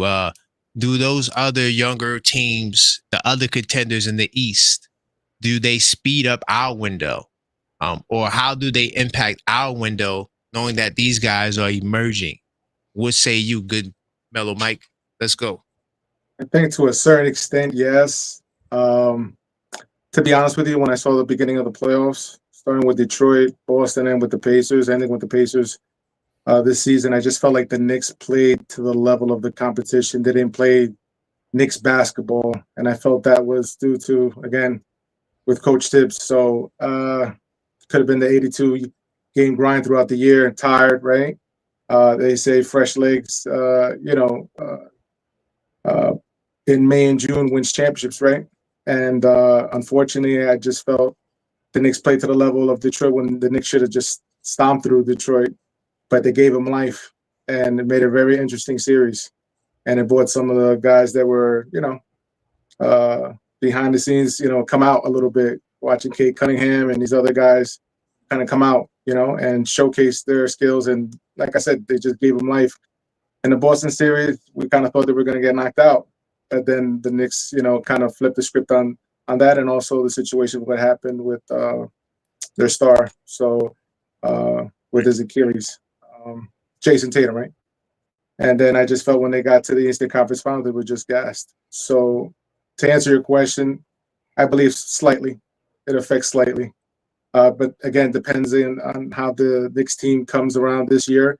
Hopefully, with a new voice and a new vision, the Knicks won't play that way coming this year. That they'll be able to me, reach 60 games for them to conquer the Eastern Conference and what they should be able to do, especially with the new additions that they have. That's why I said there's no excuses. They should be able to handle business with no issues and represent the East and be in the finals. Good answer. I'm gonna chime in, but before I do, I want to give a big time salute to the chat. Thank you for rocking with us. I got a couple of more questions that we will get to. And this show is fire. I got so many more questions. I could literally do a part 2. These guys are doing an amazing job. So as you enter the show, if you just entered and you hadn't smashed the like button, hit that like button. Subscribe once again if you're not subscribed. And also, if you are a subscriber, consider joining the channel. Salute to all the mods in the building. I do see you. I'm going to answer the question. I'm going to say that I look at the East realistically as a measuring stick, because the West got a lot of teams that are really like solid teams, and they all may not win, but we know that the West is just better, right? And on the Eastern Conference, because you have a lot of younger teams, not to say that they're not good, I just think that if you can't beat an Orlando in the playoff series, if you can't beat Detroit in the playoff series, it may be time to really make some serious changes. So I look at these other guys realistically as a measuring stick. I think our window is, I think those guys probably have a 3-year window because of what Fritz said earlier. They all have young guys that are emerging. They have young guys that are getting better. Like Cade is still getting better. As good as he is, he's still getting better. Jalen Duran's getting better. Jaden Ivey's getting better. Those guys are getting better. Same thing with the Magic. So, you know, I think that we're better than those teams. My team that I'm most concerned about is Orlando, and it's only for one reason, and that is, who is Jalen Brunson going to guard? When I look at the matchups, Desmond Bane is a problem. Jalen Suggs is a football player. It's a nightmare matchup. But outside of that, I think, you know, the Towns matchup is just, he's going to cook them. I think that now, you know, Wagner or Ben Caro, being that, you know, depending on who's starting, I don't know what the lineup's going to be, but those guys going to have to deal with, you know, guys moving on the perimeter. So it'll be a very intriguing matchup. And Brunson, it doesn't matter who you put on him. And I'm curious to see with the new scheme that, you know, Mike Brown's going to implement. And I think the Knicks offense is just going to be terrific, even though the Magic have a really great defensive team. But outside of that, I don't really see a problem in the East. And that's why, for me, it's kind of like a finals or bust, because you shouldn't lose to none of these guys in the playoff series. I'm keeping it real. I mean, you know, does Milwaukee do a crazy deal to get another star to go there? Maybe. You know, now you're dealing with Giannis and another star player, but Giannis by himself, I'm not giving you a pass on that. Like, you should be able to beat Milwaukee in the playoff series with Giannis and a bunch of big guys, Bobby Portis and Turner. Like, you know, so I think that the window is already short. I don't think you can speed it up. I'm not sure if you guys want to add something to that. Actually, real quick, I just want to say one thing just to the people listen. I am like you guys. I believe in our New York Knicks team. I'm not saying I believe more than anybody else, but what I am saying is, if you want to be a team that is a championship level team and is good in this league for years to come, as well as having hitting the pinnacle, you have to respect your opponent. Because when you don't respect your opponent, you get hit with buzzsaw, a la Indiana. You know, we played. Don't forget this, guys. We played Indiana last year. Okay. And Indiana beat us. And the only reason we felt, and I know, I don't care if any Knicks player says this, I would not believe them. The only reason they think they lost to Indiana is because they was hurt. We had too many players hurt. So coming into this series with Indiana in these playoffs, basically fully healthy, you think you're gonna win. You take for granted the little things that Indiana would do. You know, their complex offense systems and running plays and the constant motion. And then to slap you in the face and really wake you up, at times Indiana played better defense than the Knicks did. That is a telling thing right there. That's something that woke me up, and I hope it woke them up too. So all I'm saying is you got to take your opponent as they are and respect what they do. Don't take them for granted. And the other thing about Orlando, keep in mind, Orlando every year is a good team. Orlando every year gives the Knicks problems. This past year was the first year they dealt with significant injuries. Paolo missed 35 games. Franz missed 20 games. Mo Wagner tore his ACL out for the season. Then their best defender, who always matched up with Brunson and gave Brunson some issues at times, Jalen Suggs, got hurt, and he was done for the rest of the season. Like, come on, guys. Let's just be real about it. That's all. And he was playing hurt. Suggs was getting beat up because I watched a lot of Orlando games. That dude was getting hurt like every game, bro. Like you had to watch Orlando to see it. Like that dude, like he would hurt an ankle, hurt his elbow, come right back in the game. He played hurt too. So yeah, the Magic dealt with a lot of injury. I agree. You got to respect your opponent 100%. Yeah. 100%. Well, one thing I do disagree is that it's a 3-year window. Like the Knicks if the Knicks do it right, they can keep it going. When a window closes is when you no longer can make good trades. And that team. I like that. That's a good one. Yeah. You know that team that makes one trade too many. Right. And then you got too many contracts, and then then it all falls apart. Is when you can't make good trades. Or you get so top heavy that everything else falls apart. Like, right. That's when like Clippers, the Clippers put two-way players together, and they was like, hey, the next 5 years is ours. Like, we don't need this guy named Shai Gilgeous-Alexander. I don't know who this guy is, but we don't need this guy no more. And that didn't work. You could have two of the best two-way players in the NBA, and they can't stay healthy.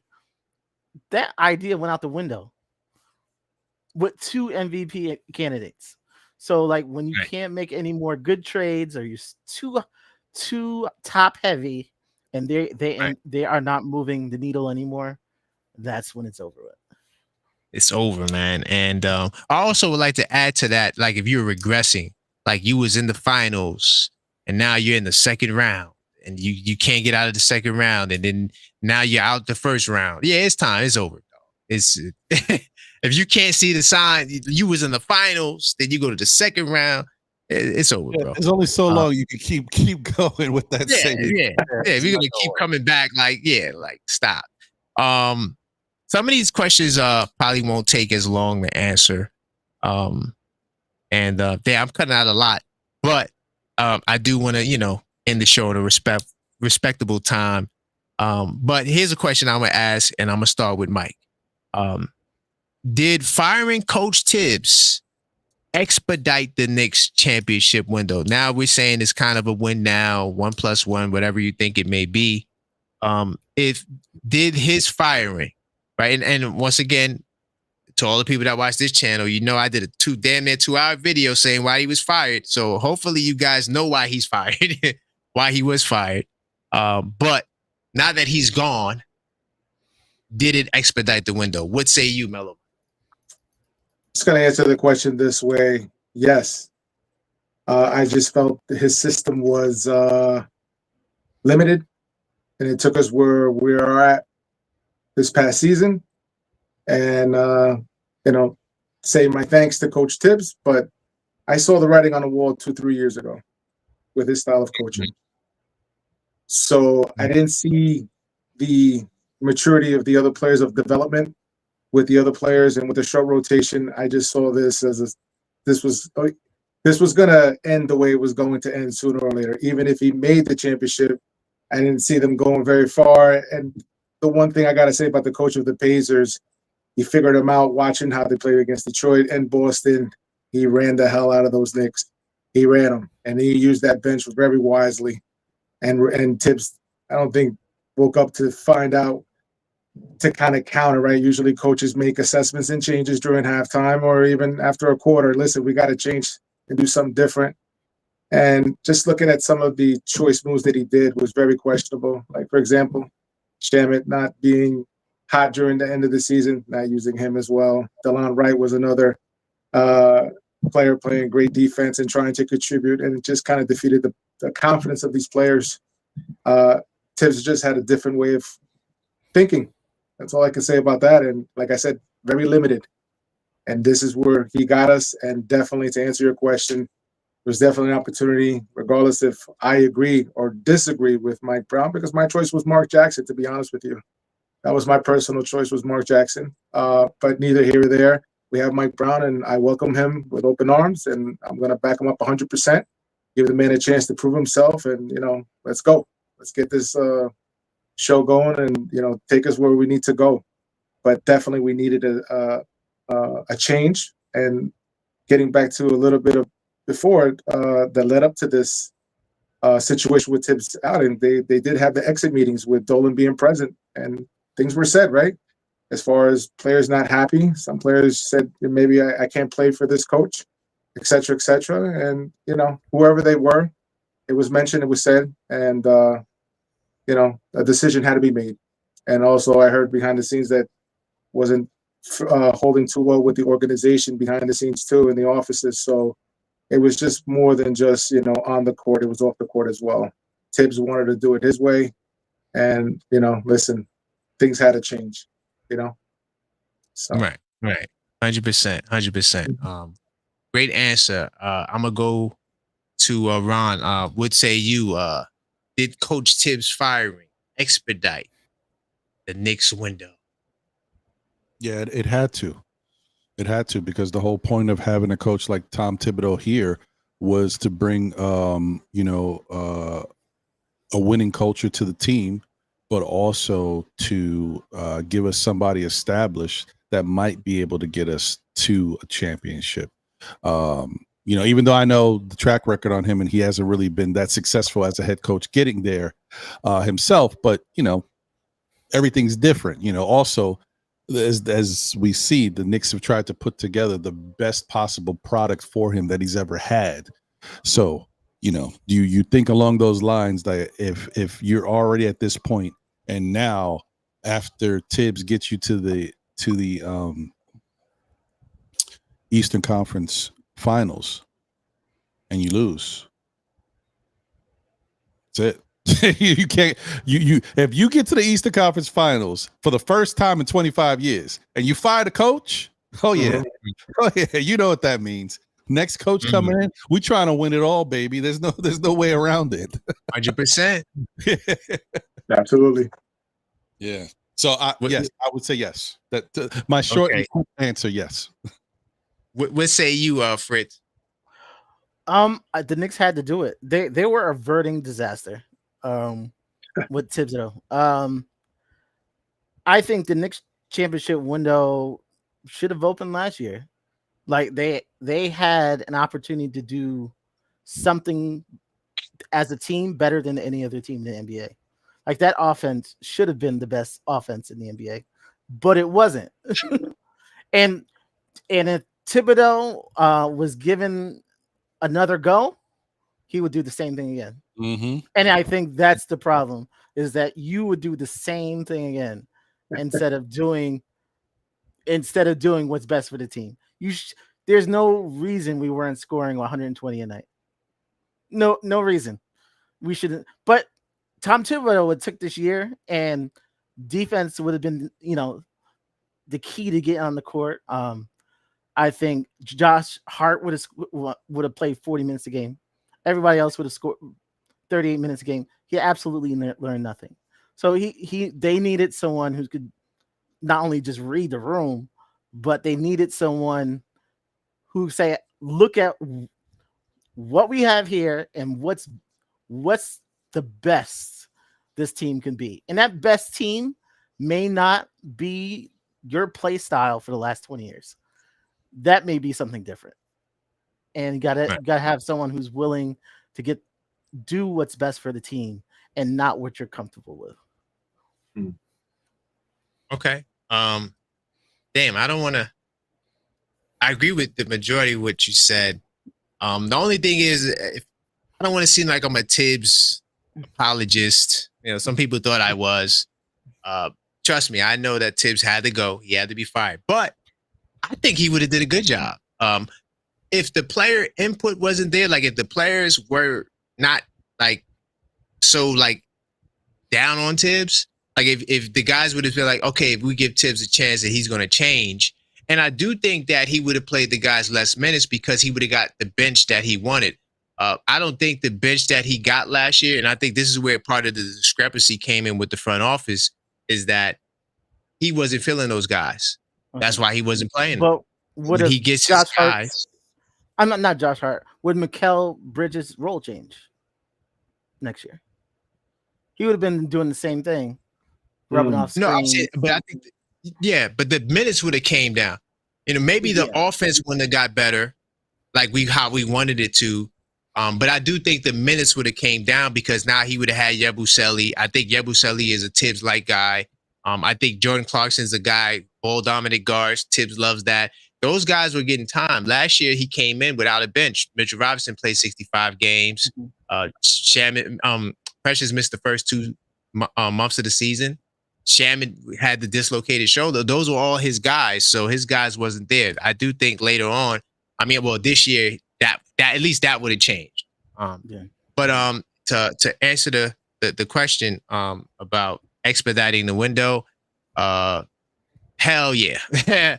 When Leon Rose says our singular pursuit is to win a championship, and I got into a huge debate in the Discord server. Salute to the Knicks State Madness Discord server. My man Mike from Harlem, the PA, he was man, we was going at it, but he was trying to say, oh no, it didn't mean that. And we was debating what synthesis meant in the simple press release. The bottom line is everyone's watching, and we know the potential that this team had. Because I agree with Fritz when he says, the offense should have been really, there's a lot of elements to the team. And maybe, Tibbs wouldn't have been the guy that bring that out of these guys. But it's just too much positive that we have. Weak East, potential best offense in the league, better bench. And we still not even done adding to the team. I think the window has been sped up. But Fritz, if you want to say something real quickly, you can before we move on. I only got 2 more questions. 2 more. No, I think it put it in the forefront. We are in their window. We're no longer experimenting. We're there. We're there. We're each year we have to take it like it's that seriously. I don't think. I think there was just too much. Yeah, I think Tibbs got us to a certain place. That was great. But I don't think he had another year. Right. Yeah. 100%. Look, I know why he had to go. And you, Fritz, you was on the money all year. You was calling up the call-up show and just on the money. And Trevor, salute to my man Trevor. He also was, Yatu was like, hey, he had to go this every week. So, I'm not defending he should still have his job. I don't want to, let's not jump off the deep end here. But I'm going to move forward. I'm going to bring it to Mike Brown. Will he make it through to the end of his contract? He signed the 4-year, $10 million under this new window. Right. I don't think none of us thinks, unless the Knicks don't make the playoffs, it would have to be a crazy drop off.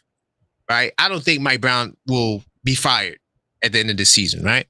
But will he make it through the end of his contract? I'm going to start with me. I'm going to break the ice. I think that there's a strong possibility that he can make it to the end of his contract. I do think he has to get to a finals at least. I see right now, because he's just been added to the fray, I think that players would go before him right now. But that can all change next year, right? And that can all change the year after that, because we've seen discrepancies with the front office and the coach. I mean, granted, it was only been Coach Tibbs under this regime, but we've seen Worldwide West and the reported blame that was placed on Tibbs after the team didn't perform well. So hey, maybe not in year one, but maybe in year 2 or 3, Mike Brown has that. So I can see a world where he doesn't get to the end of his contract, but I think that if he gets to one finals or wins the championship, 100% he's going to get through the 4 years. Now, will he get another contract? That's a whole nother topic, because the only person to get another contract is the great Red Holzman. But I'm going to go to Mike on this one. What say you?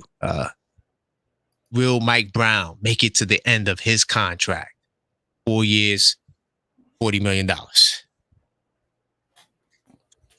Good question. Tough one. I believe that he will. Only a disaster would cause for him to not complete his contractual duties. But I feel like the Knicks will do whatever they have to, as long as there's progression evolving in this team. They'll continue to, make the changes necessary to give them the tools, the guys that they need to get to where they need to, which is win an NBA title. So it's very, like you said before, it really has to go really, really bad in order for something to be cut really short, and that can happen. To be honest with you, look what happened with Tibbs. You got an extension, right? What was it? 3 years, 4 years, whatever it was. Next thing you know, boom, he got cut, and they're paying him $30 million to be at home. So anything could happen. You're right, and I think Mike Brown is signed for 4 years, correct? Yeah, 4 years. He got the 4 years fully. So again, it's kind of like the goal for this championship: 1 + 1 + 1 + 1. Everything is by the year. I mean, who knows what happens? I've seen coaches be ousted in, halfway in the season. So anything could happen. I don't see that, because I think this is again a new beginning, a new voice, a new chapter for the Knicks, and I think it's an opportunity now to bridge the gap, to kind of pick up where Thibodeau left us, and now to take us to new heights and get us to where we need to be at. So hopefully, with everything, if I see what I think I'm seeing here with the resume that Mike Brown has and the supporting cast that he has with his assistants, that this is fresh new voices out there, and that the team will come together. And that's the main thing. It all starts from the top with Mike Brown. If they believe into his system, everything will fall into place. This team will play as a unison, as one, and it'll be great, for the organization and definitely for us fans that are rooting for this team. So everything's predicated definitely on that. So that's pretty much it. Okay, Ron, I'm gonna go to you. What say you? Does the great Mike Brown make it to the end of his contract? Yes. Okay. That's that all. No, I think he does. I agree with what Mike said 100%. I mean, barring something catastrophic, and I mean catastrophic, because the Knicks do show a lot of loyalty to their coaches, especially the good ones. So, I mean, unless he does a Sacramento and puts his foot in his mouth, goes in a press conference, starts bashing players, like I can't see them, because I already, there's not much. I don't want to make it sound like there's not much coaching that has to be done. What I just want to say is, I think any competent coach could come in to this New York Knicks team this year and get us to the playoffs. Mm-hmm. So you got that already. You got a good starting point. Now all you got to do is, can you get us through the rounds to reach where we think we want to be? And I'm not saying all you got to do, because it's not like that simple, but I'm just saying I think he's been given something that a lot of coaches don't get. He's got a really good product out the gate. So with that being said, and having the organizational structure for coaches that we haven't, when's the last time I've seen this? I don't know when I've seen this. where you got offensive coaches and a defensive coach and a high-level defensive coach at that. I like this. So I think this is a good mix. I think he would really have to do a lot to not make it to the end of that contract that he's been given, because he's got a lot of good things in place. Now, we don't know so much about what Chris Gent and TJ Saint will bring on the offensive side to the team, but if they are competent, like other people around the NBA say, then I see no problem with it all working out. And as far as that goes, good stuff. What say you, Fritz? I'm going to be the one dissenter in this one. I think that is crazy. I see him as a mercenary. I see him as like the temp. So he has a job. He has 2 cracks at the championship. He doesn't get it in the 2 cracks. We're gonna go in a different direction. So hopefully, I'm really hoping he wins that championship, and he gets to finishes out his contract. But I don't think if he doesn't get a championship in 2 years, the Knicks are gonna move in a different direction. Wow. And I gave him finals. But I'm leaning to Fritz's side. Like, if he doesn't get there, yeah, he's definitely not making it to his contract. And the last question, this kind of ties into it, because when does Leon Rose get on the hot seat? Because that's why what Fritz just said, why he wouldn't make it past that point, is because now you have to justify your job. So usually what these GMs would do is they'll point at the coach. It's his fault. He has to go. And you'll see like 5 coaches fired on the one GM tenure. So is there a point where Leon Rose, where he gets on the hot seat, where we begin to look at him and say, hey, he's done a great job building his team, but maybe he's not capable of building a champion? When does that happen? Does that happen within this window, after this window? How many windows do we give this guy to build before we say, hey, he's just not the guy for the job? I'm going to go with Mike on this one. What say you?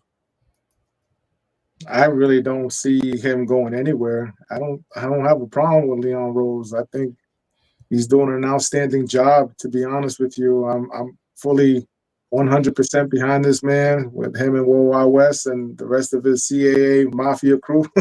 So I'm down with these guys. And to be honest with you, Dolan didn't make a mistake on this one. Let's put it that way. He might have fumbled out throughout the years, in the past. We had some troubles and stuff like that. But this one, he got it right.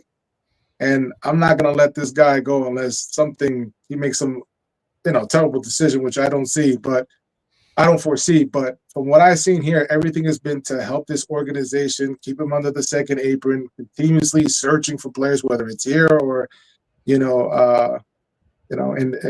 other international countries, searching for talent and doing what's best for this organization. So until I see something otherwise, I see him staying here, and I believe in Leon Rose, to be honest with you. The only thing I was questioned about, to be honest with you, was the coaching process. I didn't understand it, but now I do. The whole thing with Dawn Staley, when I heard about that too, I didn't know. I thought he was just kind of like going around and,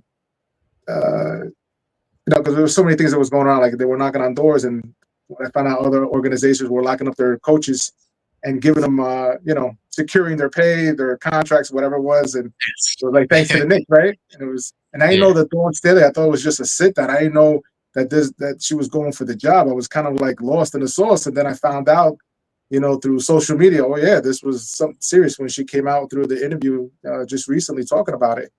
Yeah, I didn't doubt it. I didn't doubt it. But you know something? This is Leon Rose.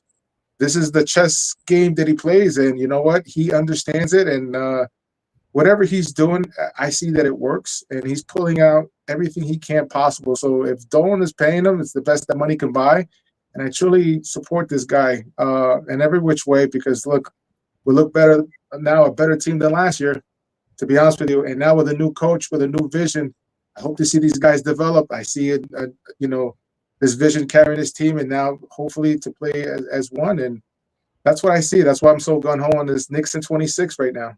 So I don't see him going anywhere, to be honest with you, unless something tremendously happens, I just don't see it. This man's too smart, too clever to go backwards. If he makes a slight mistake, he's going to find a way to make it up and, do something to get us back to where we need to be at. But he's not perfect. Nobody is. But you know what? We got a great guy here, and I wouldn't let him go. So I see him staying. Okay. All right. I'm gonna go over to. I'm gonna mix it up. I'm gonna go over to Fritz on this one. What say you? I think when is Leon Rose on the hot seat? No, I think he's pretty secure right now. This roster is pretty balanced. Everybody he has on the roster plays above their contract. There are no negative contracts on this New York Knicks team. When you get in trouble as a president and general manager is when you start making bad trades. When you make that trade that's too far. When you brought Bradley Beal and the Suns and everybody's like, what? And then it don't work and it doesn't work. That's when you get in trouble as a president. He hasn't made any of those trades. Like everybody's well worth what he trades for. So I think I think his position's more secure than the coach. And probably more secure than anybody but Jalen Brunson. Good point. Go ahead, Ron, what say you? Yeah, I agree with what Fritz said 100%. I agree with Mike as well. I think that, the thing about Leon Rose that, like I said, that makes me love him for being our, president of basketball operations is that he understands to be successful, you don't necessarily have all the answers. You have to find the answers. I like the fact that when he first started here, he had a whole bunch of people just doing different things that need to be there to help run an organization that he had to learn from because he had no idea. He didn't know. So he hired the best possible people to do different jobs. And that's why the front office, if you look at the names of the front office people, who are these people? There's tons of them. And you're like, why, where, what, all these people? But he believes that, you have to have competent people in place to, in order to run a proper organization, you got to have the right people. It's the same reason why they went out and brought in Gershon Rosas and now promoted him to the general manager, because you needed to have a competent person who can come in to help you understand the roles and how to view the team and what the team needs. And he brought in a very competent person. Say what you will, Rosas has done a fantastic job.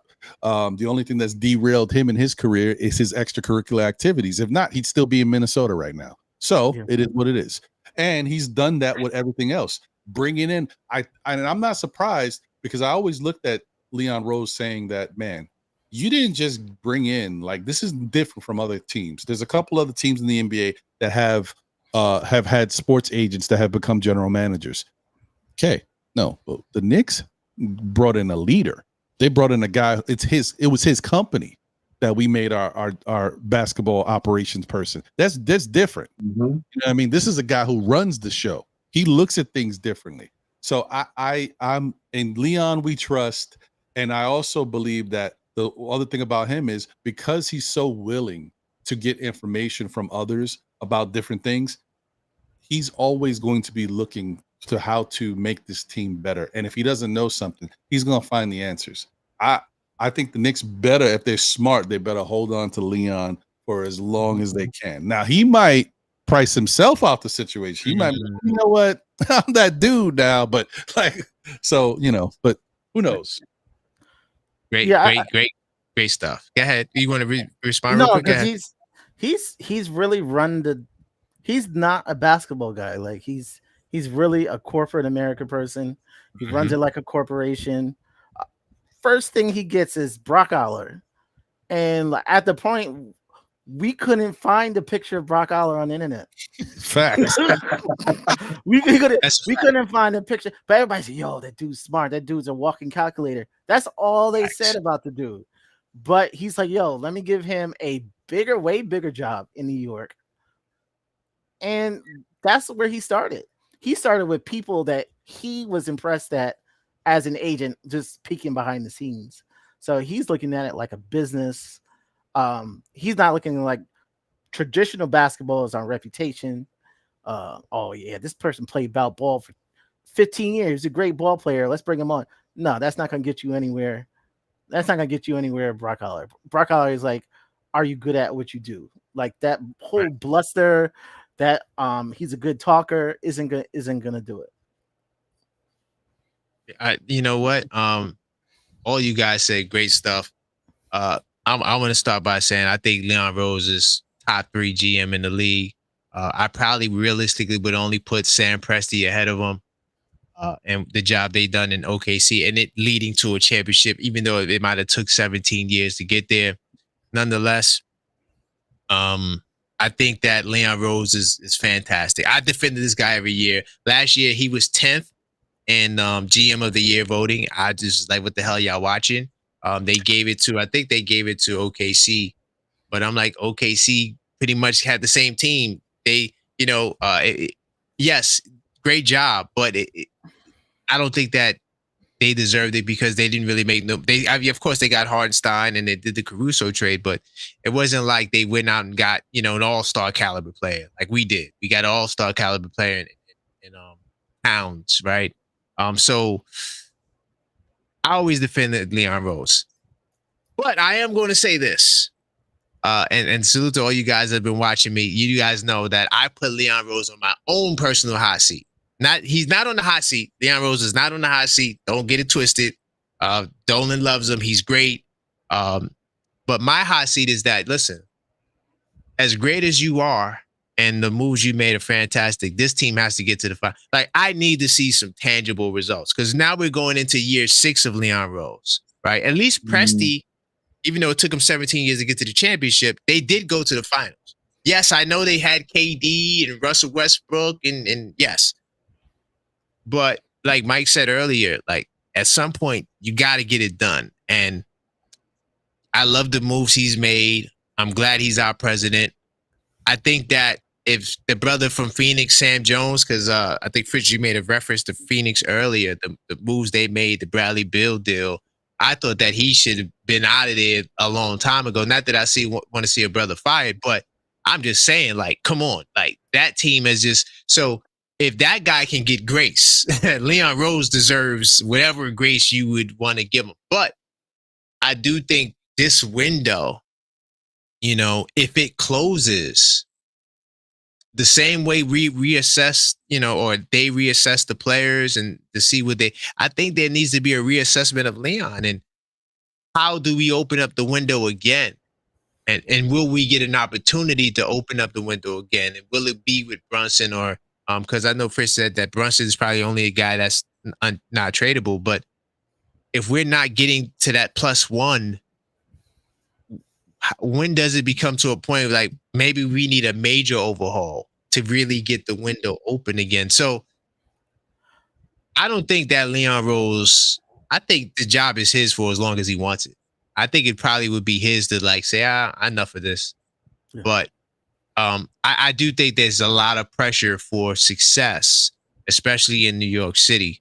And I do think that we're going to have to reassess things. But he's not on the hot seat, guys. Okay? Yeah. He's on my hot seat because I need to get to the finals. I want to win a championship. I don't want to, we got to come back next year. And no, the time is now. The East is ripe. I mean, come on, dude. Like, the Orlando Magic is our biggest threat. I don't want to underestimate them, but it's the Orlando Magic. It's not Boston. It's not Philadelphia, even though Philadelphia, they got some questions they need to answer. But, the time is now, man. But listen, man, that's all the questions. So I want to first, though, give a big time salute to everybody that's been watching the show, man. Great show. Salute to the chat. I see some of my people in the building, Wacko in Brooklyn. My man, Coach. He said, leave the front office alone. But I want to give a big time salute if you've been watching the show all this time. Continue to smash the like button. Subscribe if you're not subscribed. And if you are a subscriber, consider joining the channel. So what we're going to do now, we'll do like the final words. I'm curious to know if you guys, based off the discussion we had, if maybe your position has changed. What are your, final thoughts on the Knicks window going forward? And I guess we can start in order. I'll I guess we'll start with Fritz. So Fritz, you can let the people know, what you got going, and then also answer the question on the way out. I see you posted the NBA Economy channel in the chat. Yep. Definitely go check out the NBA Economy. Yeah, definitely check out NBA Economy. I'm really cheering for this team. Like Brock Aller, he's done some magic tricks. He had probably one of the best free agent signings we've ever seen. And I think the trick he needs to pull off is if he can pull off something risky that pays off, I think that's probably the only thing he hasn't done.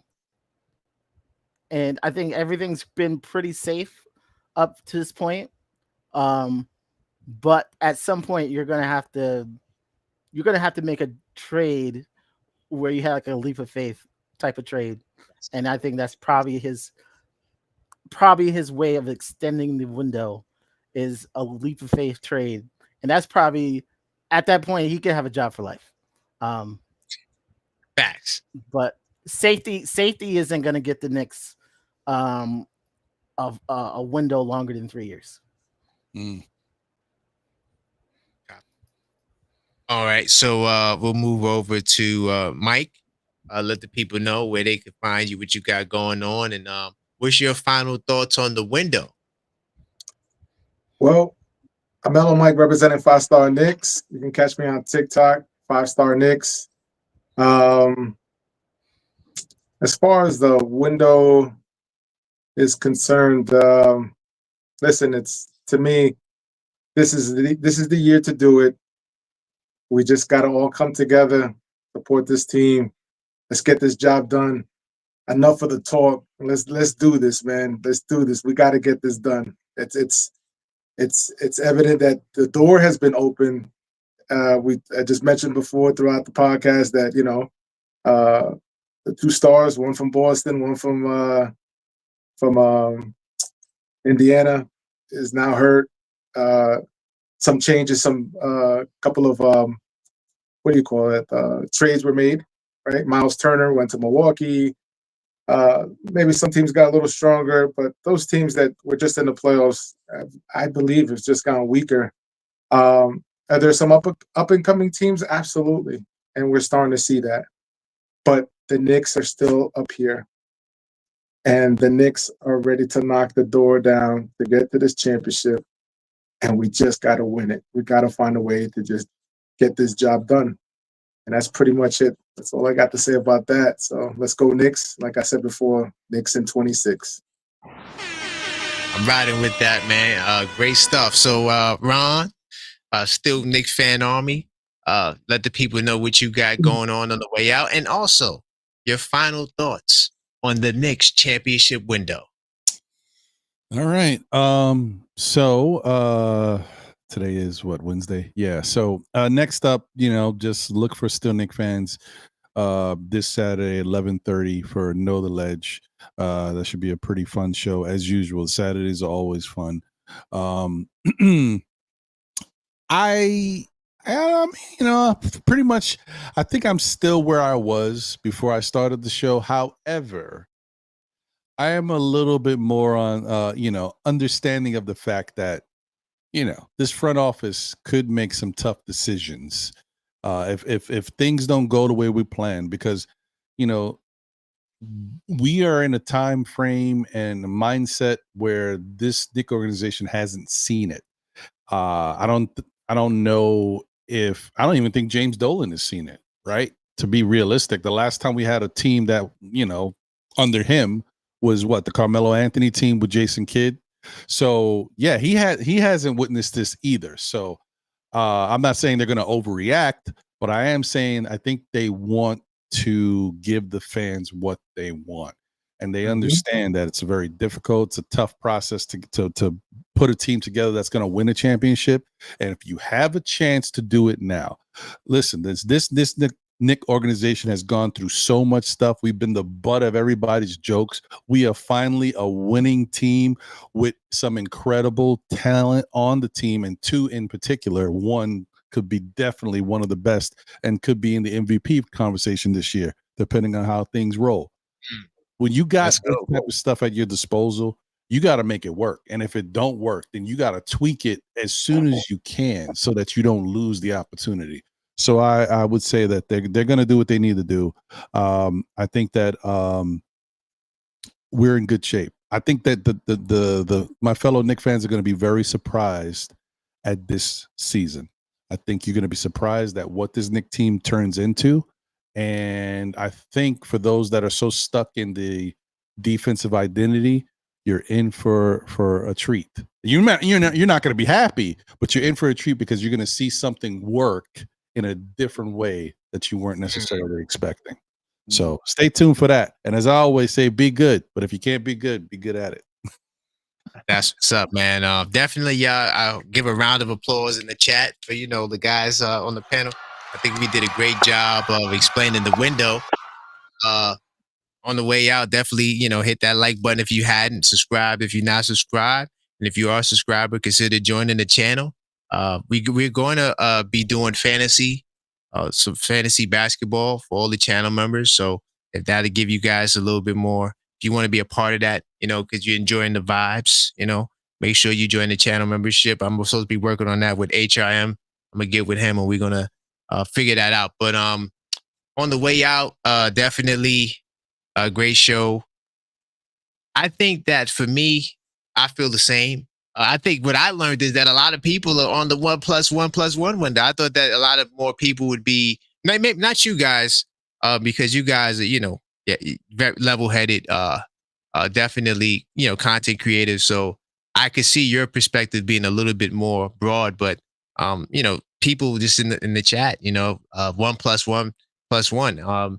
I think that it's just a realistic scenario of not just where we are, of how the NBA is running, right? The guy from Denver, I can't remember his name, the GM, he made a comment about trading Jokic. And he wasn't serious about it, but he said he made reference to aprons and trying to make moves because you don't want to stay in that zone. So the way the aprons affect basketball, it makes it harder for you to have that dynasty. Because I'm telling you, OKC is going to be a different team, and no matter how well they do, they could win 75 games. They're going to be a different team. And that's just where we are. So, I'm positive. I'm optimistic. I think that we can win. And in fact, if we win the championship, I wouldn't be surprised. One of the questions I was going to ask, I'm not going to ask it, but why, what is preventing the Knicks from winning the championship? Because I feel like as Knicks fans, we think that the championship is so far away because we just hadn't seen it. If we don't go back to the 70s, then we just hadn't seen it. So it's like this elusive, object that, we're consistently chasing like a horse and the unicorn. Like we're trying to get to it, but we don't really believe we're near it, but we want it, but it's not here. So it's far away. And I'm telling you, it's closer than it's ever been.